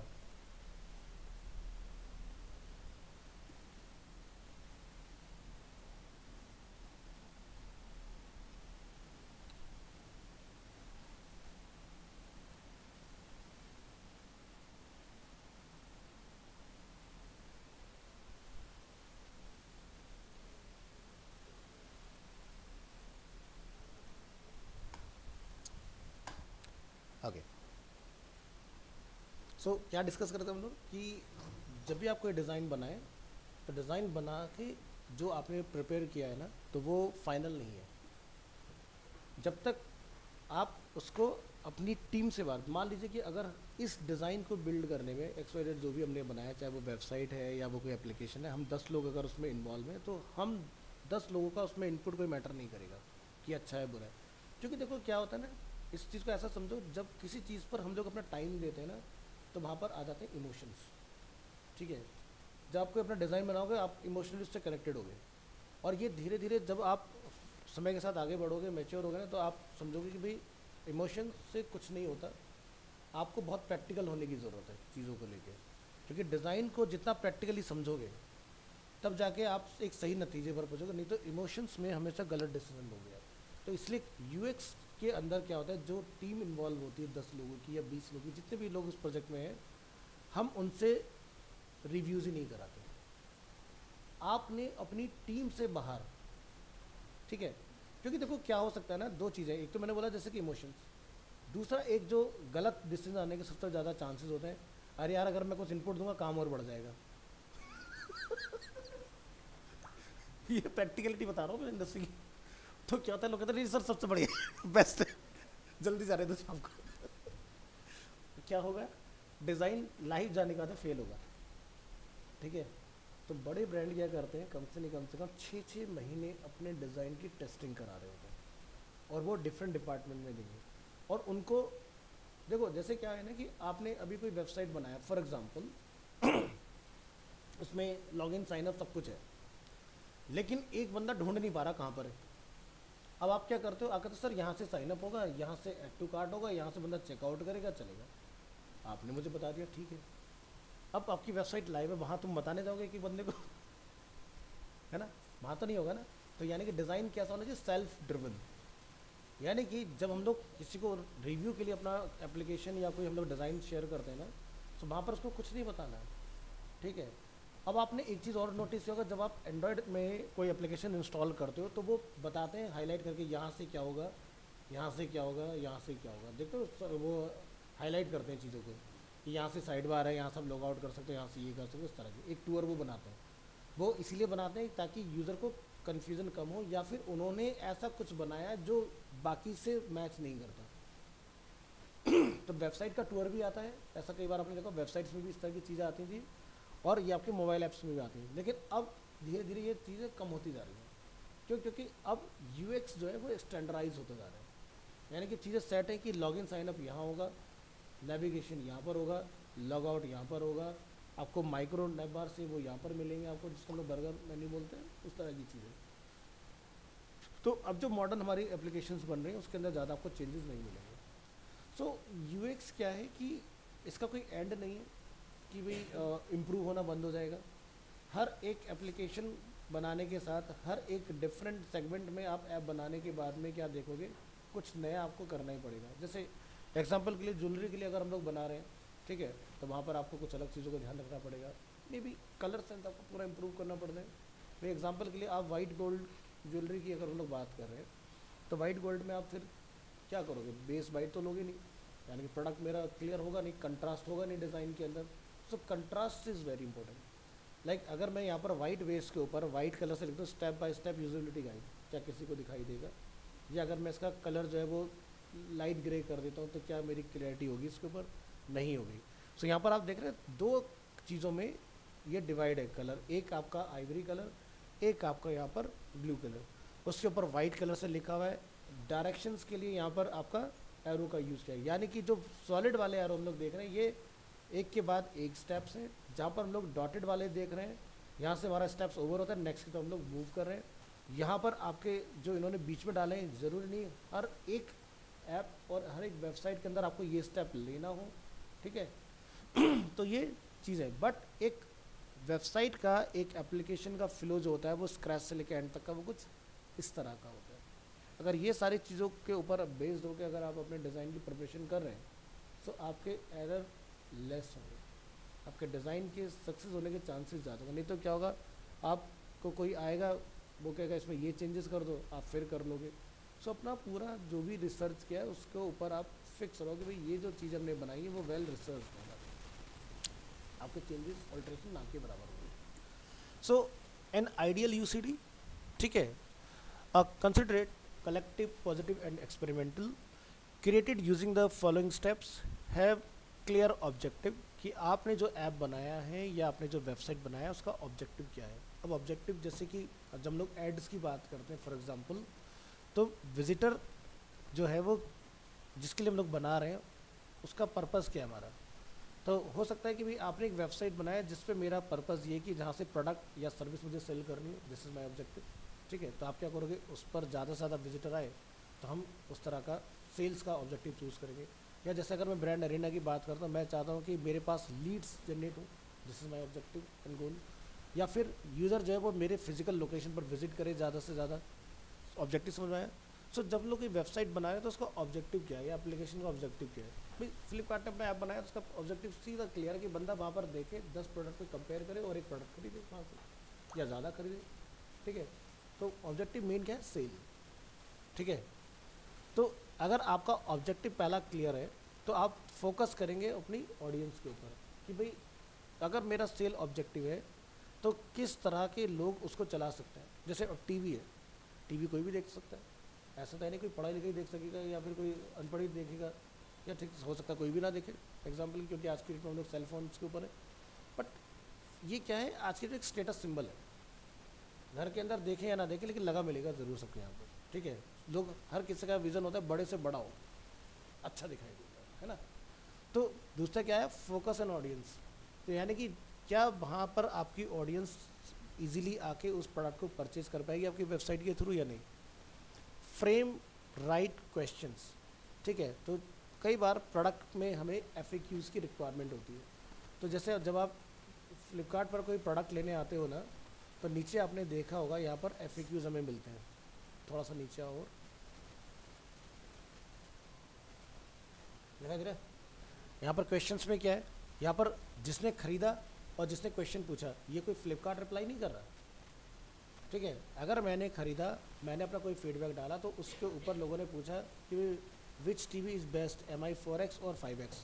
तो बंदा कहता है MI 5X is best as compared to MI 4X because it has additional features like far field mic, HDR10+, Dolby Atmos, Dolby Vision, thin bezels, also it has 30 watt speakers 15-15, whereas 4X has 20 watt speaker 10-10। ठीक है, एक अच्छा answer दिया उसने, सामने वाले बंदों को क्लियरिटी मिल गई। अभी कॉमन सी बात है, जब 4 है या 5 है तो ये तो देखा जाएगा पढ़ा लिखा इंसान हो तो ऑटोमेटिकली क्लियर है कि भाई कुछ ना कुछ तो इम्प्रूवमेंट आया होगा ना उसके अंदर, तभी 5X बना है ना।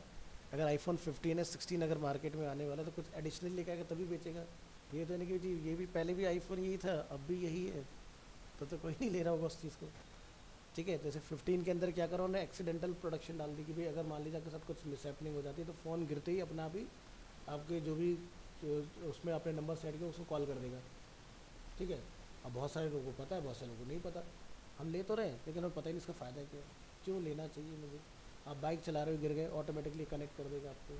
आप एप्पल की अगर वॉच लेते हो 80-90 हज़ार की पहले, तो उसका काम किया है जैसे आप गिरोगे, कितनी इंटेंसिटी से आप गिर रहे हो, तो आपको तुरंत इमरजेंसी नंबर पर कॉल लगा देगा 3 जगह कि भाई कुछ हुआ है इस पर्टिकुलर पॉइंट पर, आपके कोऑर्डिनेट्स उस नंबर के बंदे के पास चले जाएंगे। तो जब टेक्नोलॉजी कोई आ रही है और वो इतना महंगा आपको दिया जाए तो उसके पीछे कोई तो रीज़न होगा। Good morning.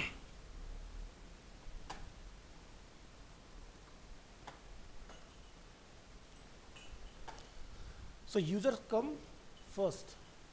ठीक है, डिज़ाइनर बात की बात है, पहले यूज़र का सोचो कि भाई वो चला पाएगा या नहीं चला पाएगा ना। तो यूज़र के लिए कितना आसान बना सकते हैं चीज़ें। Track the feedback, create exact prototype, design as a team not a individual. ठीक है, and implement in action. So XD के तो पेड में आता है, लेकिन फिग्मा के जो वर्जन हम लोगों ने देखे हैं ना, उसमें एक आता है कोलैबोरेटिव मोड। कोलैबोरेटिव मोड में क्या होता है कि आप सभी लोग एक ही फाइल के अंदर रह के एक साथ सारे काम कर सकते हैं। ठीक है, और जैसे मान लो एग्जांपल के लिए मेहरबान कुछ बना रहा है बटन वगैरह, ठीक है, अब ऐसा नहीं वेबसाइट के अंदर आप 10 तरह के बटन बनाओगे, बटन तो एक जैसे होंगे, है ना, नहीं तो यूज़र कन्फ्यूज़ होगा। बटन जनरली प्राइमरी सेकेंडरी होते हैं और बहुत हद मार के ट्राइटरी होता है, अदरवाइज होता नहीं है ना। तो अब वहीं पर आशीष भी अवेलेबल है और हमारा कौन गौरव भी है। ठीक है, बहुत सारे लोग हैं। तो मान लो तुमने टाइपोग्राफी क्या चूज़ किया, अब ऐसा तो नहीं वेबसाइट के अंदर आप अलग अलग तरह के फॉन्ट लगाओगे, वो भी एक जैसे चलेंगे। तो कोलैबोरेटिव मोड में काम करने से बेनिफिट क्या है, रियल टाइम में हम लोग एक दूसरे की चीज़ों को देख भी पा रहे होते हैं और काम भी कर पा रहे हैं, और सभी लोग अपना इंडिविजुअली काम भी कर पाएंगे। ये नहीं कि आपने वहाँ पर जूम इन किया तो मेरा भी जूम हो जाएगा, ऐसा कुछ नहीं। आपका अपना जूम इन है, मेरा अपना जूम इन है, लेकिन हम सब एक दूसरे को देख सकते हैं, सबके माउस घूमते दिख रहे होंगे। प्लस अगर हम सब लोग एक टीम में काम करें तो हम अपनी फिग्मा में ही आपस में कनेक्ट हो सकते हैं। हेडफोन लगाओ, तुम्हें कोई दिक्कत आ रही है मेहरबान को, तो मेहरबान तुरंत पूछ सकता है आशीष से, आशीष को कोई दिक्कत नहीं पूछ सकता है गौरव से, जो भी आप एक दूसरे को सपोर्ट कर सकते हो। तो ये है फिग्मा की और रियल पावर कि आप टीम बनाओ, जैसे मैंने आपको ना टीम बनाओ उसके अंदर, और टीम बना के इन्वाइट भेजो, सभी को उसके अंदर एक्सेस दो, और सभी लोग फिर एक साथ एज अ टीम काम करो। आपको अलग से किसी फ़ोन कॉल पर या किसी अलग डिफरेंट मैकेनिज्म पर कनेक्ट होने की ज़रूरत नहीं है। बहुत क्लियर आपकी बातचीत आपस में हो जाती है उसके अंदर, ठीक है। तो जितनी भी चीज़ हम लोग यहाँ पर देख रहे हैं, तो सबसे पहला आउटर में हम लोग क्या देख रहे हैं, interaction design and information architecture, है ना। यूज़ केसेस, सिनेरियोज, यहाँ पर which condition supports the goal they want to achieve, what they want and need and personal and time. तो ये अंदर से बाहर की तरफ जाता है, ठीक है। तो इस तरह से अपने स्टेप बाय स्टेप चीज़ों को कंप्लीट करते जाना। Best way to evaluate the benefits of UCD: avoid mistake identified by IEEE to prevent project failure, adopt the 10% rule recommended by HFI, ठीक है। Calculate cost related to errors, यानी कि ध्यान रखना जितने ज़्यादा नंबर ऑफ एरर होंगे उतने बार आपको रिवीजन करना पड़ेगा, उतना टाइम कंज्यूम होगा, उतनी आपकी कॉस्ट बढ़ती जाएगी। एग्जाम्पल के लिए मैं आपका क्लाइंट हूँ, आपने मेरे लिए एक एप्लीकेशन का कॉस्ट के सर 1 लाख रुपीज़ में ही रेडी हो जाएगा, लेकिन आपने उसको बनाने में, मुझे सर आपने 1 लाख बोला, मैं तो 1 लाख की आपको पे करूँगा, आपने उसको बनाने में 3 लाख रुपए खर्चा कर लिया इंटरनल खर्चा। कैसे कि भाई मेरी टीम ज़्यादा ली उसके लिए, काम सबने गलत किया, जो काम मेरा 15 दिन में चाहिए वो चला गया 2 महीने में। जैसे एग्जाम्पल के तौर पर ऐसा समझो कि आपने अरीना में कोर्स ज्वाइन किया, सबका UI UX एडवांस है ना, क्या टाइम ड्यूरेशन था, कितने महीने हो गए,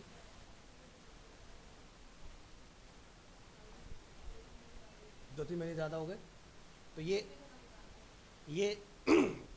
अब आपके लिए तो फ़ायदा है, किसके लिए नुकसान है, एज अ बिजनेस अगर आप एक ऑनर हैं तो आपके लिए लॉस है, ठीक है। हाँ, तो ध्यान रखना, मैं हमेशा एक ही चीज़ बोलता हूँ कि हर चीज़ को रिकवर करने का तरीका, टाइम को रिकवर करने का कोई तरीका नहीं। अभी क्या है तुम्हारे केस में कि भाई चलो 3 महीने ज़्यादा हो गए, बिजनेस को फ़र्क नहीं पड़ता अभी। इसके पीछे का रीज़न ये है कि भाई अगर बच्चा वेट कर रहा हो कि भाई मेरे पास 2-3 बैच पेंडिंग पड़े हैं, ठीक है, तब तो नहीं होगा ना, तब तो लॉस ज़्यादा हो गया, क्योंकि बच्चा जितना वेट करेगा उतना ज़्यादा मेरे लिए नुकसान है ना, क्योंकि फिर वो आगे उतना डिले हो रहा है। लेकिन अगर तुम्हारे पीछे कोई वेट नहीं कर रहा है बैच, तो तुम्हारे लिए अच्छा है। देखो आई थिंक सबसे ज़्यादा टाइम मैंने लिया होगा तुम्हारा कोर्स के अंदर। क्यों लिया हमने ज़्यादा टाइम, ताकि चीज़ें ज़्यादा क्लैरिटी के साथ पहुँचें। क्योंकि अगर हम लोग 12 या 13 महीने का कोर्स अगर देखते हैं ना, तो ये क्या बहुत बेसिक सा आपको एक ओवरव्यू आता है, उसमें इन डेप्थ चीज़ें नहीं पहुंचती हैं आप तक। और जब हम लोग प्रैक्टिकल वर्ल्ड में जाते हैं ना, तो वहाँ पर बेसिक से काम नहीं होता।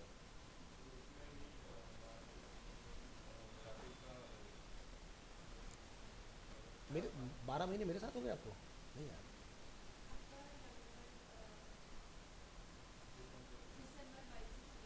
हाँ, तो मेरे को तो 7-8 महीने लगते हैं इतना टाइम, है ना। हाँ, ठीक है। तो यहाँ पर हम लोग इस चीज़ को क्यों डिस्कस करें, calculating cost related to error, number of error multiply average repair time. ये क्यों दिया गया कैलकुलेशन, क्योंकि जब जिस दिन आप टीम लीड कर रहे होगे, तो आपसे आपका जो बॉस होगा कि भाई तुमने इस प्रोजेक्ट से क्या कमाया, ये क्या लगाया, ये अब बताओ तुमने जो फ़ायदा करा है नुकसान करा। तो ये भी तुम्हारे जॉब का ही पार्ट है निकालना। तो number of error, average repair time, employee की कॉस्ट, सैलरी, ठीक है, एंड नंबर ऑफ एम्प्लॉयज़ कितने लिए तुमने, कि भाई सर मेरे को 10 लोग चाहिए इस प्रोजेक्ट को 1 महीने में पूरा करने के लिए, ठीक है। तो अब आपकी पूरी कॉस्ट आगे निकल गई, है ना। तो हम लोग कोशिश क्या होनी चाहिए कि एरर होंगे, ऐसा नहीं कि बिल्कुल नहीं होंगे, लेकिन कम से कम हो, सिली एरर नहीं होने चाहिए कि भाई मैंने बटन, अच्छा मेहरबान तूने बटन 10 पिक्सल का बनाया था, मैंने भाई इसके अंदर फ़ॉन्ट 20 पिक्सल का डाल दिया, अभी इसका कोई सेंस है कि भाई क्यों डाला। तो ये तो भाई तुमने ज़बरदस्ती का टाइम ख़राब किया, तो नहीं होने। Calculating cost related to cost of development and maintenance, यानी कि डिज़ाइनिंग के बाद हम कहाँ पहुँचे, इसके बाद डेवलपमेंट एंड मेंटेनेंस। ये सीधी सी बात है, जब कोई कंपनी आपसे कोई ऐप बनवाएगी तो हो सकता है दो तरीके होंगे, या तो डिज़ाइन आपसे करा डेवलप कहीं और होगा। जैसे एप्पल का एग्जांपल लेते हैं तो डिज़ाइन कहीं और होता है, बनता चाइना जाके, है ना भाई, उनकी स्पीड बहुत फास्ट है। तो अगर आप उनको बोलोगे भी मुझे इस दिन चाहिए, बन जाएगा। कि वो हर टेक्नोलॉजी को डेवलप कर लेते हैं, वो उनका काम है टेक्नोलॉजी बनाना और उसको फिर कैसे रोबस्ट तरीके से वो लोग आगे डिलीवर करें चीज़ों को। उनकी डेडलाइन मतलब ये बोला तो इस दिन तो होगा। वैसे तो चाइना जापान एक ऐसी कंट्री हम लोग बात करें जहाँ पर शायद पूरे इतिहास में ट्रेन एक बार लेट हुई, समझ रहे हो ना, एक ही बार, उसका फिर कभी लेट नहीं हुई। दूसरा, वहाँ का जो पर्सन है जब वो पब्लिक ट्रांसपोर्ट में ट्रैवल कर रहा होता है, जिसका जो एक्सपर्टीज़ है, मान लो कि आप का एक्सपर्टीज़ है कि भाई आप इलेक्ट्रिकल उसमें बहुत अच्छे हो और आपको दिख रहा है कि मेरी इस ट्रेन के अंदर कोई इलेक्ट्रिकल फॉल्ट है जिसको मैं ठीक कर सकता हूँ, वो आपकी ड्यूटी बनती है। आप अगर स्टिचिंग करने वाली पर्सन, आपको दिख रहा है जिस बर्थ पर आप बैठे उसकी सीट फटी, तो वो आपका रोल, बंदा सिलेगा उसको। ऐसे वो कंट्री ग्रो करता है। हमारे यहाँ पर लोगों का माइंडसेट सरकार की संपत्ति को अपनी संपत्ति समझते हैं। अच्छा मैं ट्रेन में चल रहा हूँ, बल्ब उतार लो ये घर में काम आएगा माइंडसेट समझ रहे हो ना। अब जैसे सपोज करो आपके यहाँ पर स्ट्रीट लाइट नहीं है, स्ट्रीट लाइट लग गई, अब निशानेबाजी कर रहे हैं पत्थर फेंक के उसके ऊपर, कैसे ग्रो करेगा भाई तो माइंडसेट एक बहुत बड़ी चीज़ है कि इंसान जो अमीर और गरीब है वो पैसे से नहीं है, अपनी सोच से गरीब है। ठीक है, एक जो बिजनेसमैन है वो आगे अपने बिजनेस के अलग अलग विंग्स बनाने में बिलीव कर रहा है, वो दिन रात वही मेहनत कर रहा होगा।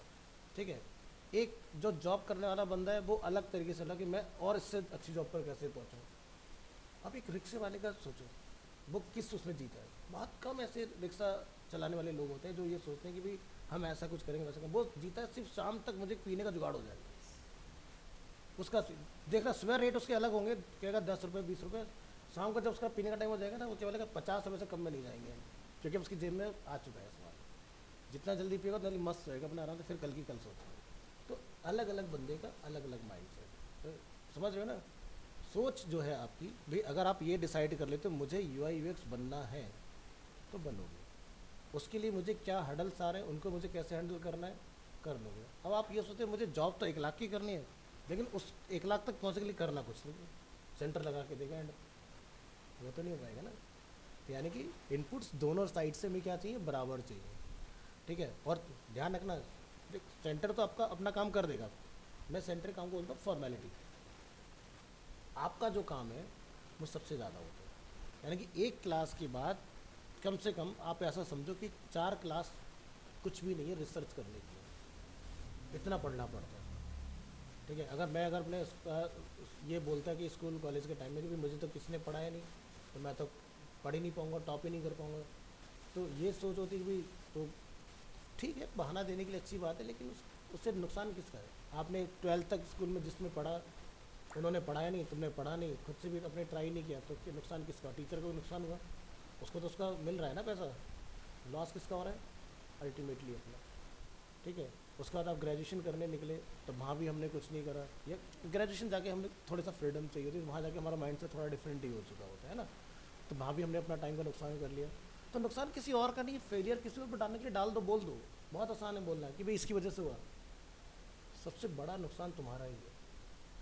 तो आप ये सोचो कि मेरा प्रॉफिट किस चीज़ के अंदर है, यानी कि अगर आप अपना खुद का ROI अगर निकालने पे आ जाओगे तो इंसान अपना लॉस करना कम कर देगा। ठीक है, क्योंकि एक फ़ोन के ऊपर छोटा सा नोटिफिकेशन आपको 1 घंटा ले जाता है इंस्टाग्राम में, और उसके बाद कहता हम बिजी हैं। और वही चीज़ अगर हम सही से इस्तेमाल करें तो हमारे पास टाइम की कमी नहीं है। जैसे कहते हैं ना आज के घर में हम लोग कंप्यूटर बना रहे हैं, 1 TB हार्ड ड्राइव चाहिए हमें, है ना, भर के दिखाओ ज़रा 1 TB हार्ड ड्राइव, तुम फालतू चीज़ें भर लोगे उसके अंदर, पढ़ने वाली चीज़ें रख लो, तुमसे गूगल ड्राइव 15 GB की नहीं भरी जाएगी ज़िंदगी में। लेकिन गूगल ड्राइव तुम कैसे बोल रहे हो, तो फ़ोन के अंदर फोटो खींचा, गूगल ड्राइव पे अपलोड, ड्राइव फुल, दूसरा अकाउंट बनाएंगे क्या फ़ायदा उस चीज़ का। तो calculating the cost, number of change कितने आए भाई, क्लाइंट कहता है कि भाई मेरे को ये नहीं, जैसे फ्रीलांस में मैं बात करता हूँ कि ये अच्छा लगेगा तो कोई दूसरा बनाओ, दूसरा नहीं तीसरा बनाओ, और जब कंपनी के साथ कॉन्ट्रैक्ट साइन होता है 3 रिवीजन मिलेंगे बस, तीसरे के बाद चौथा अगर बोलोगे ना तो पैसा लगेगा।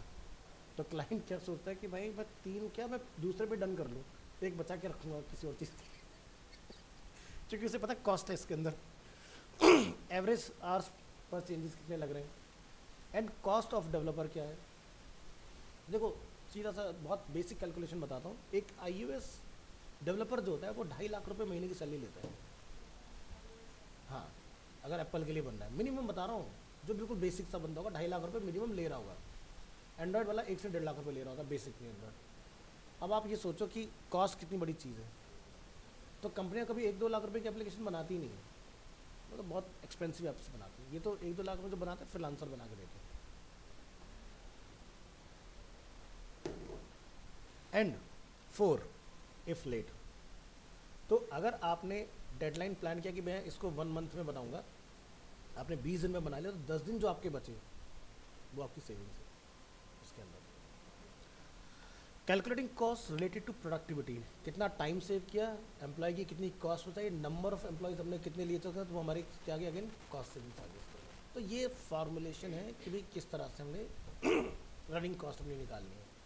तो फ्रीलांसर जिस चीज़ को 1 लाख रुपए में बनाता है, वही सेम चीज़ कंपनी जो आपको 4 से 6 लाख रुपए में देती है। अब फ्रीलांसर को तो आप पकड़ नहीं पाओगे, भाई अच्छा है, किस्मत अच्छी है कि आपको अच्छा फ्रीलांसर मिला, कल को पैसा लेकर कहते नहीं मैं तो नहीं बना रहा, ढूंढ लो उसको, कहाँ ढूंढोगे, समझ रहे हो ना। तो इसलिए प्लेटफॉर्म बने कुछ इस तरह के, जैसे कि अगर आप देखते हो freelancer.com, अपवर्क, ठीक है, तो वहाँ पर क्या होता है, आपकी पूरी कुंडली वो लोग ले लेते हैं पहले, ठीक है। फिर आपका देखेंगे सक्सेस रेट क्या है, कितने प्रोजेक्ट आपने टाइमली डिलीवर किए, कितने आपने बीच में छोड़ दिया, आपकी पूरी टाइमलाइन होगी। उसके बाद ही आपको आपकी प्रोफाइल के बेसिस पर एनालाइज करने का काम दिया जाता है। प्रोफेशनल होते हैं बहुत ज़्यादा वो लोग, वो क्या करते हैं, आपका 25% 50% बिफोर वर्क स्टार्ट आपको दे देंगे, उसका final payment eight the time of delivery आपको दे दी जाती है, ठीक है।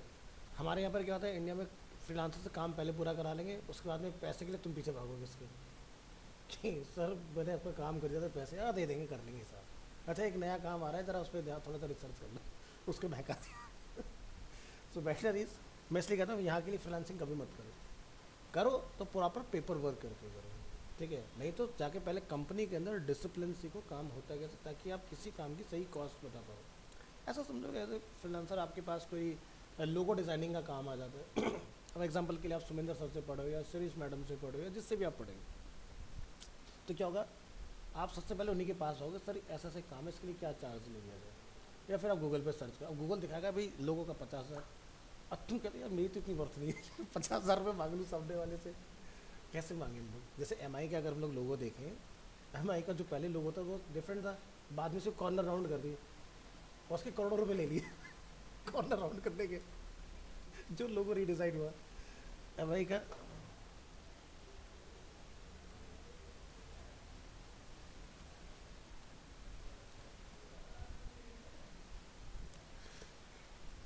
इससे ये हुआ बस इस पे बताओ कोई चेंज है, सिर्फ बॉर्डर रेडियस अब इसके जितने करोड़ों रुपए इन्होंने पे किए ना, सब चीज़ें हैं, तुम नहीं मांग सकते। लैक ऑफ कॉन्फिडेंस, दूसरा ब्रांड। अब यही काम अगर कोई ब्रांड करता है, कोई एजेंसी करके देगी, उसके अंदर गट से मांग लेते हैं। भाई हम एग्जाम्पल ग्रुप एम है, फॉर एग्जाम्पल सबसे बड़ी एड एजेंसी है ना ग्रुप एम, ठीक है। और अगर आप एक फ्रीलांसर हो, राउंड करके बोलो कि जी मुझे दे दो पैसे और क्या चल कुछ नहीं मिलेगा तुम्हें इसका, ठीक है। और कितनी कॉस्ट लगी है देख रहे हो, 3 लाख $, 3 लाख USD इन INR अगर हम लोग चेक करें,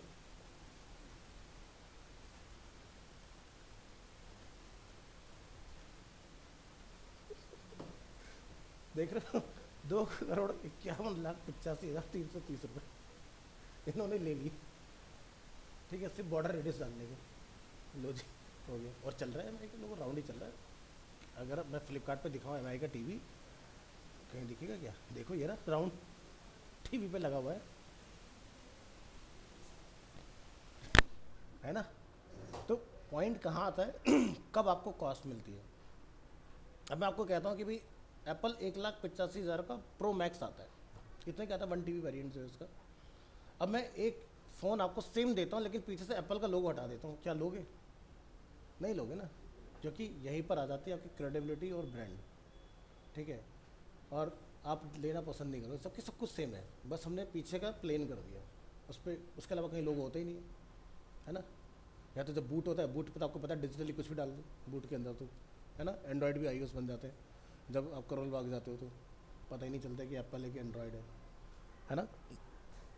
तो ये फ़र्क आ जाता है। तो जब आप एक बड़ी हस्ती बनते हो ना, जब आप एक बड़ी कंपनी बन जाते हो, यानी कि आप जो कहते हो वही सही है ना।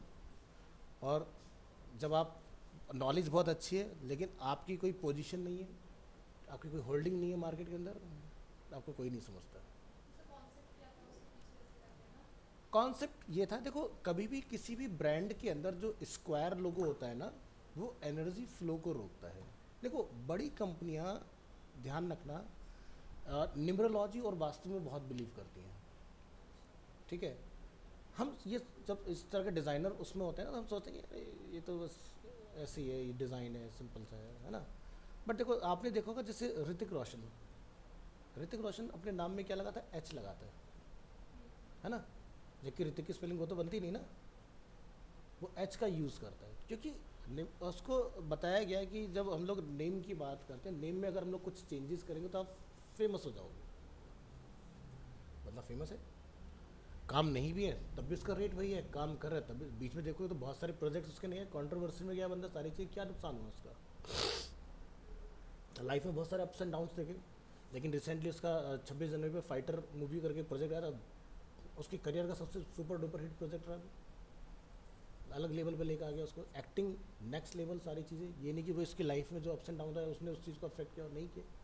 ठीक है, अब वो उसका एक्टिंग का कमाल का हो, जो मर्जी का हो, तो उसकी कॉस्ट डिप्रिशिएशन नहीं हुआ। ठीक है, जो है वो उसका बना हुआ है। तो आज की डेट में अगर आप देखो, आज की डेट में बहुत पहले से अगर आप देखो, पिछले 20 ईयर्स में अगर आप देखो, तो ज़्यादातर लोगों ने अपने नाम बदल डाले करियर में चलने के लिए। जैसे हम लोग कहते हैं दिलीप कुमार तो दिलीप कुमार साहब थे ही नहीं, वो तो यूसुफ खान थे, है ना। जैसे धर्मेश, अगर आप देखोगे उसका नाम अलग है, तो सबके नाम अपने अलग अलग हैं, लेकिन सभी ने अपने करियर में नेम और फेम के लिए चीज़ों को बदला। इसी तरह से कंपनियां क्या करती हैं, जब एक फ़ोन नंबर भी लेती हैं ना, उसके अंदर भी न्यूमरोलॉजी कराते हैं। ठीक है, कि भाई क्या नंबर्स हमारे उसके नाम के साथ सही बैठेंगे। ठीक है, ठीक है। तो हर ब्रांड, अब जैसे हमेशा ध्यान रखना, जो अच्छा सेंसिबल ब्रांड होगा ना, जो, हाँ लोगों की बात आती है, लोगो कभी भी बॉक्स में बंद नहीं होना चाहिए। ठीक है, अगर वो बंद होगा एनर्जी को रोकता है वो। और एमआई का लोगो सिर्फ राउंड होने के बाद ही उन्होंने रिकॉर्ड ब्रेकिंग उन्होंने चीज़ें करी हैं।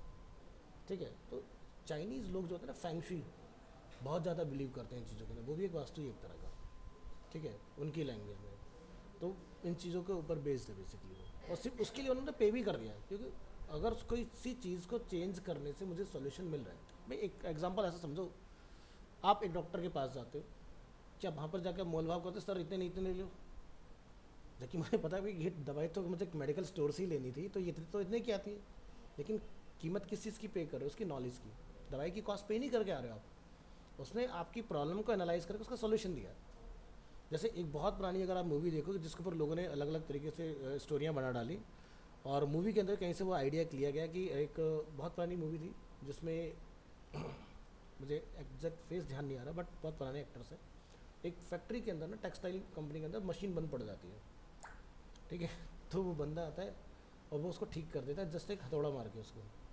ठीक है, अभी बॉलीवुड मूवी है, और लेकिन है करीब 20-30 साल पुरानी पिक्चर है। तो इसमें ये नहीं है, मैं विवेक ओबराय, उनके फादर जो है सुरेश ओबराय। ठीक है, तो वो उसमें मेन उसके अंदर है, और उसमें हाँ राज बब्बर जो है वो एक मैकेनिक होते हैं।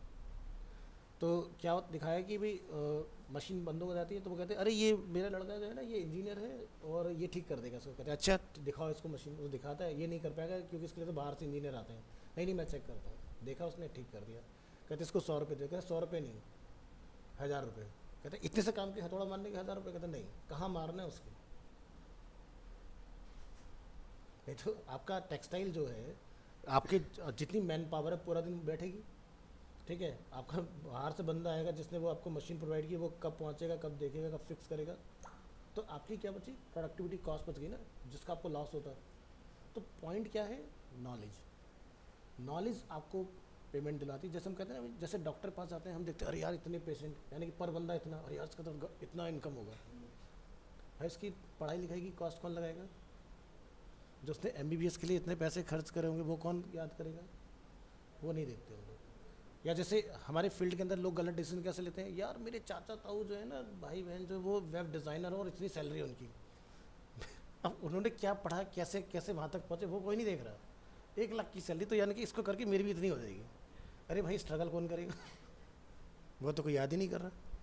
ठीक है। अच्छा, प्रॉब्लम क्या होती है, जैसे जो बंदे टॉप पर पहुंच चुके होते हैं हमारी फैमिलीज़ के अंदर ना, वो हमें और गलत गाइड करते हैं।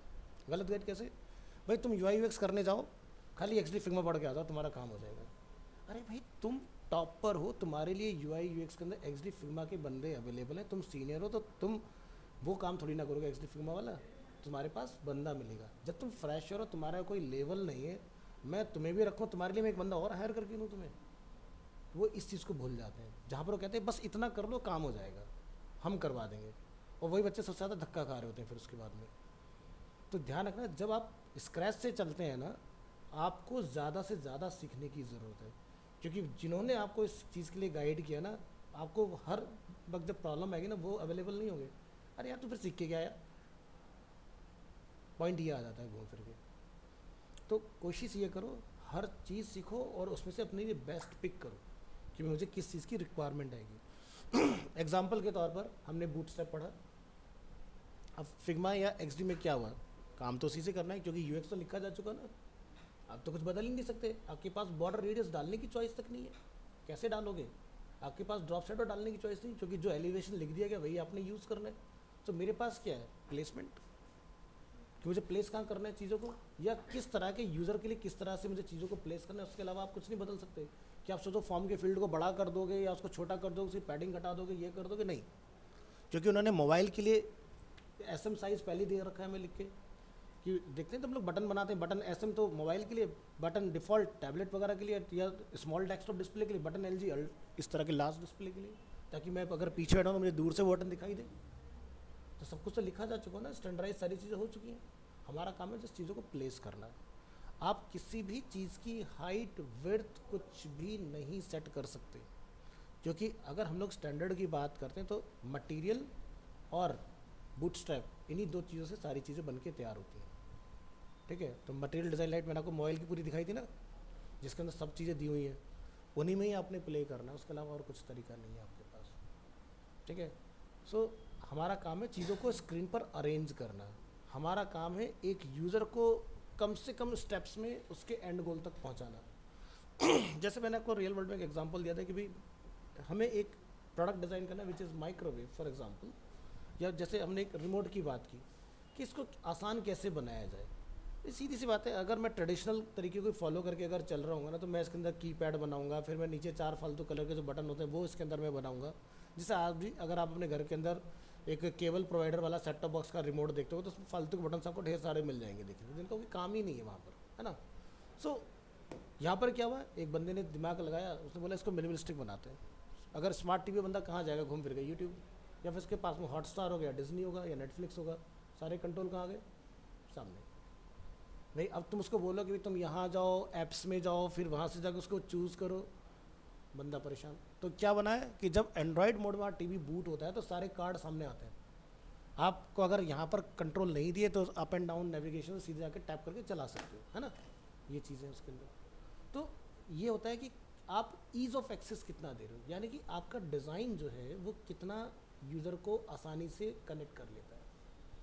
अब सोचो माइक्रोवेव के अंदर अगर मैं जाऊँ, वहाँ पर मुझे मान लो कोई बेवरेजेस गर्म करना है, रीहीट करना है, पहले आपको बोला जाए temperature selection 10 degree, 20 degree, 30 degree, 40 degree, 50 degree, है ना। अगर आप ये चीज़ें करोगे उसके अंदर, तो मुझे एक अलग से उसके लिए बनाना पड़ेगा स्पेस, है ना। तो उन्होंने क्या करा, टाइमर का सिस्टम बनाया। सीधी सी बात है, 30 सेकंड तो इतना गर्म, 1 मिनट तो इतना गर्म, 2 मिनट तो इतना गर्म। आपको खुद जब ऑपरेट करने लग जाते हो डे नाइट, तो आपको खुद आइडियाज़ लग जाते हैं किस तरह से हमने चीज़ों को करना है ना। हेलो, बस 2 मिनट दीजिए, वो ओवरऑल वाला। हाँ या अगर मुझे एसी को ऑपरेट करना है और उसके अंदर मुझे खाली टेम्परेचर अप एंड डाउन की जगह पर मुझे दुनिया जाने के उसके अंदर फीचर्स दे दी जाए कि भाई कितना गैस छोड़ना है इसके अंदर, कितना क्या करना है, तो क्या आप पसंद करोगे उस चीज़ को चलाना? पता चला कि तुमने गलत गैस कर दी, उसके अंदर कंप्रेसर ही फट गया। तो बहुत सारी चीज़ें, तो ये होता है यूएक्स के अंदर प्रोडक्ट डिज़ाइनर का काम। टेक्नोलॉजी जो भी हो, आपका काम है सिंपल ईज़ ऑफ एक्सेस की ये 4 बटन है, इससे अप एंड डाउन कर लो, इससे अपने फ़ैन की स्पीड घटा बढ़ा लो, सारी चीज़ें ऑटोमेटिक कर लो। अब तो एआई डाल दिया हर चीज़ के अंदर। अब जैसे अगर आपके घर में इन्वर्टर एसी अगर आपने एक्सपीरियंस किया हो बहुत अच्छे से, तो क्या था, अगर आप सो रहे हो, अगर आपको रात में आपकी आँख खुलती, तो आपका एसी बिल्कुल साइलेंट प्ले कर रहा होगा, पता भी नहीं चलेगा कि ऑन है कि ऑफ है। अगर आपने लाइट भी बंद करोगे तो पता ही नहीं चलेगा। और जैसे आप बेड पर थोड़ा सा मूवमेंट करोगे, वो फील कर लेता है कि भाई साहब कि बंदा जाग गया, तो तुरंत वो कूलिंग बढ़ा देगा। तो इससे फ़ायदा क्या है कि कंजप्शन कम, माइलेज ज़्यादा, है ना। भाई आपका एसी का काम भी हो रहा है। भाई एसी का पर्पज़ क्या था बनाने का, जिसको लोगों ने गलत समझ लिया। हम सोचते हैं एसी को चलाओ 16 के ऊपर, एसी का सिर्फ पर्पज़ इतना है कि आपको स्वेटिंग नहीं होनी चाहिए। अब तुम 16 पे करके कम्बल तान के सो रहे तो उसका क्या ही फ़ायदा है। आप सर्दी के मौसम से बाहर ही नहीं आना चाह रहे, तो ये तो कोई सेंस नहीं हुआ ना। तो हमारी बॉडी के लिए 28 डिग्री का जो टेम्परेचर होता है वो बेस्ट होता है, ठीक है। इससे ज़्यादा नीचे जाने की हमें ज़रूरत है नहीं, क्योंकि इससे ज़्यादा नीचे जाओगे तो आप अपने अंदर बहुत सारी डिफिशियंसी पैदा करते हो, ठीक है। तो पॉइंट ये है कि टेक्नोलॉजी को कितना इजी ड्रिवन आप बना सकते हो। दूसरा, 2 तरह के लोग जैसे कि हमारे साथ होते हैं कि लेफ्ट हैंडी राइट हैंडी। तो जैसे कि हमेशा से मैंने कहा कि 95% जो लोग हैं वो राइट, जो कॉल टू एक्शन होता है वो उनका राइट हैंड साइड होता है।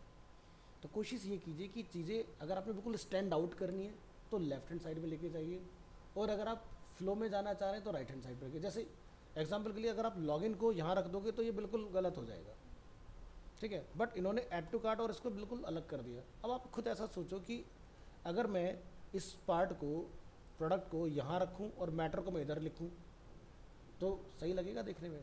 यानी कि हमारा ब्रेन किस तरह से डेटा को एनालाइज करता है कि पहले वो विजुअल्स को देखता है, फिर उसके बारे में कुछ आगे फर्दर चीज़ें देखने में इंटरेस्टेड होता है। अगर आप पहले मैटर रख दोगे, स्कूल टाइम याद करो या अभी का टाइम देख लो, जैसे अगर हम लोग थ्योरी भी पढ़ रहे हैं तो हम थ्योरी में ज़्यादा इंटरेस्टेड होते नहीं अगर थ्योरी इंटरेस्टिंग ना हो। थ्योरी में आप तभी इंटरेस्टेड होते हैं जब आपको अच्छे एग्जाम्पल्स मिले और उससे मेरा कुछ इंप्रूवमेंट हो रहा हो। अब जैसे यहाँ पर ये क्या, एक थ्योरी लिखी हुई है इसके अंदर, प्रोडक्ट जब मुझे पसंद ही नहीं आया तो मैं थ्योरी पढ़ के क्या करूँ भाई। तो पहले कहानी पढ़ो, अच्छा ये था प्रोडक्ट, ओहो। तो इन्होंने क्या करा, पहले विजुअल्स आपको दिया, आपको अगर इसमें इंटरेस्ट डेवलप होता है फिर आप उसके बारे में फर्दर डिटेल्स इसके अंदर देखेंगे, ठीक है। तो अमेज़ॉन में आप क्या देखते हैं, यही चीज़ यहाँ दी हुई है, ऐड टू कार्ट और बाय नाउ। नोटिस करना राइट हैंड साइड पर बिल्कुल एज पर आती है। प्रोडक्ट उनका यहाँ होता है, यहाँ उनका कुछ डिस्क्रिप्शन लिखा होता है, ठीक है। तो उन्होंने 3 जगह पर करा। भाई मुझे प्रोडक्ट पसंद आया, मेरे को कम चलना पड़ रहा है ना। अब आप वही सेम चीज़ को इतना दूर जाके बना दो।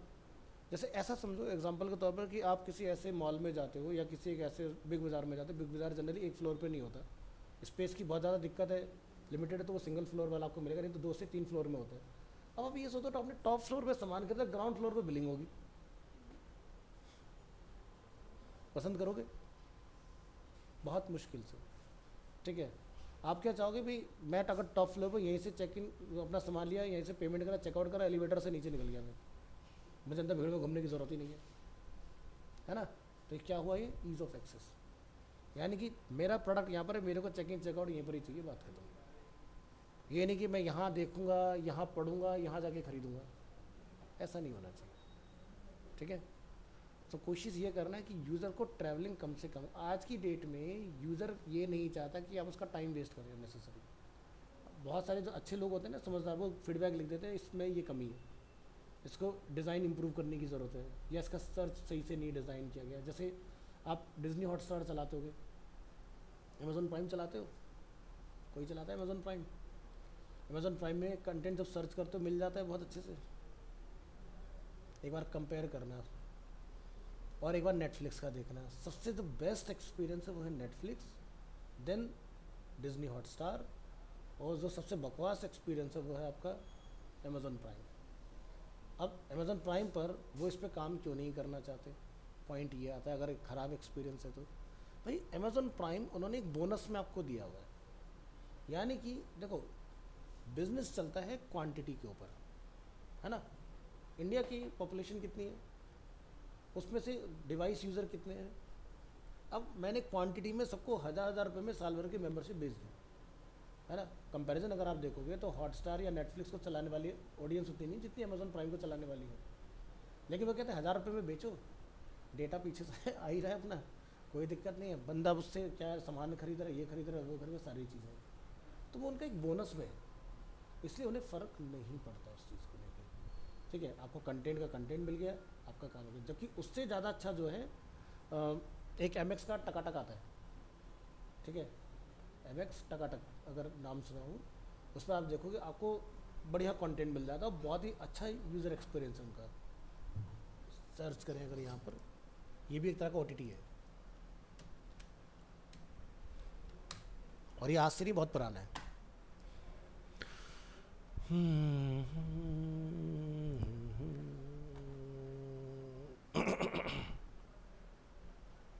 इसका लेटेस्ट यहाँ पर है, इस तरह का इसका कुछ आइकन है, ठीक है।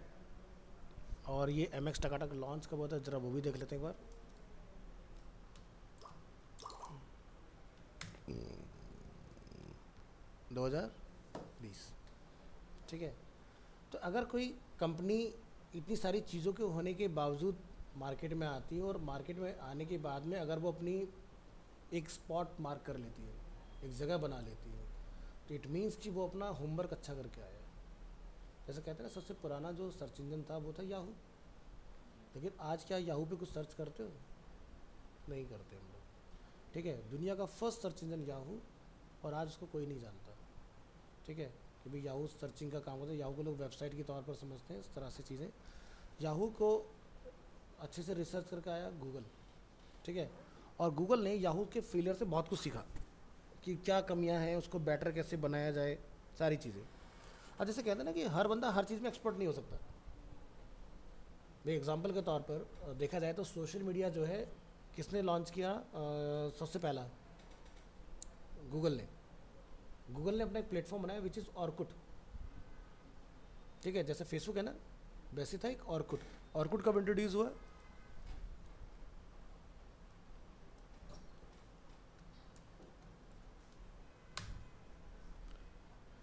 2004, ठीक है।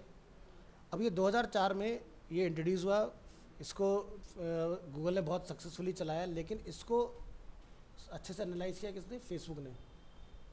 और ऑर्कुट को इन्होंने 1 साल के अंदर शट डाउन करा दिया, बंद। गूगल ने बोला छोड़ो, इसके ऊपर हम काम ही नहीं करते। उन्होंने अपना बंद किया, नई चीज़ों के ऊपर उन्होंने अपना काम करना स्टार्ट कर दिया। तो जैसे कि मैं हमेशा कहता हूँ कि हर एक ब्रांड आज की डेट में हर एक चीज़ बना रहा है। भाई जैसे अगर आप देखोगे LG हर चीज़ बनाता है ना, आप AC ले लो, फ्रिज ले लो, वॉशिंग मशीन ले लो, एग्जाम्पल के तौर पर। लेकिन कुछ ब्रांड ऐसे जिनका पर्टिकुलर चीज़ों में एक्सपर्टीज़ है, जैसे IFV जो जाना जाता है 2 चीज़ों के लिए, वॉशिंग मशीन एंड आपका माइक्रोवेव, ठीक है, ये उसका एक्सपर्टीज़ है। लेकिन अब वो AC के अंदर भी आ गए, लेकिन लोग बिलीव नहीं कर पा रहे कि इनका लेना चाहिए कि नहीं लेना चाहिए। सक्सेस रेट देखा जाएगा तैन जाके ऑडियंस की अपना करेगी। अब ये जो ब्रांड है, या जैसे अगर वॉशिंग मशीन में अगर हम लोग नंबर 1 ब्रांड की बात करते हैं विच इज़ बॉश,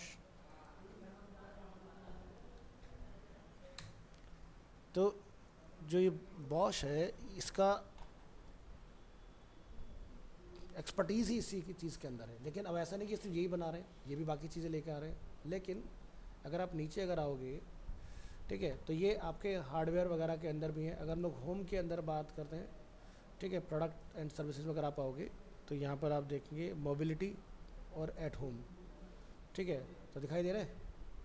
फोकस में उन्होंने सबसे बीच में क्या डाल के रखा हुआ है? वॉशिंग मशीन है ना, क्योंकि इससे बढ़िया वॉशिंग मशीन दुनिया में कोई कंपनी नहीं बनाती।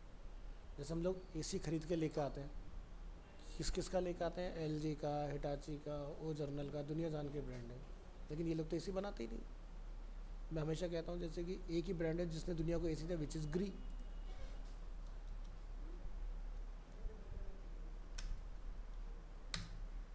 तो ये है वो कंपनी जिसने दुनिया को AC दिया, और सब लोग इसी से AC बनवाते हैं और अपना लोगो लगा के चिपका देते हैं लोगों को। तो जब हम लोग किसी ब्रांड में होते हैं ना, तो उसके बारे में जानने की मैं कोशिश करेंगे कि किस ब्रांड का क्या एक्सपर्टीज़ है, किसने किस चीज़ को बनाया, वो चीज़, जैसे सोनी सोनी एक ही चीज़ के लिए जानी जाती है, वो है कैमरा लेंस। उनका सबसे बड़ा जो रेवेन्यू आता है वो कैमरा के लेंसेज से ही आता है। ठीक है, एप्पल अपने प्रोडक्ट में एलिगेंस के लिए जाना जाता है, क्योंकि उन्होंने यूएक्स के अंदर जितना एक्सपेरिमेंट किया, या यूएक्स को कहते हैं ना, जो थ्योरी हमने पढ़ा इंट्रोड्यूस किया, वो यही कंपनी है। ठीक है, बाकी तो फिर इसको भी फॉलो कर रहे हैं लोग। तो इसलिए जब आप एक्सडी चलाते हो या फिग्मा चलाते हो, हम लोग क्या देखते हैं एक्सडी फिग्मा के अंदर, कि आपका जो सबसे ज़्यादा साइजेस देखने के लिए मिलते हैं वो एप्पल डिवाइस के लिए, या फिर एप्पल के जो एयर या जो उनके नोटबुक्स हैं या जो उनके वर्क स्टेशन है उसके लिए आपको साइज मिलेंगे। आपको विंडोज़ के लिए बहुत कम मिलता है ऑप्शन देखने के लिए। नोटिस किया ना ये चीज़, ऐसा क्यों? इसके पीछे का रीज़न ही यही है। चलिए, तो नेक्स्ट क्लास में हम लोग डिस्कस करें बाकी की चीज़ें। आज हमने बेसिकली डिस्कस किया अपना ये वाला पार्ट। ठीक है, मिलिए नेक्स्ट क्लास में।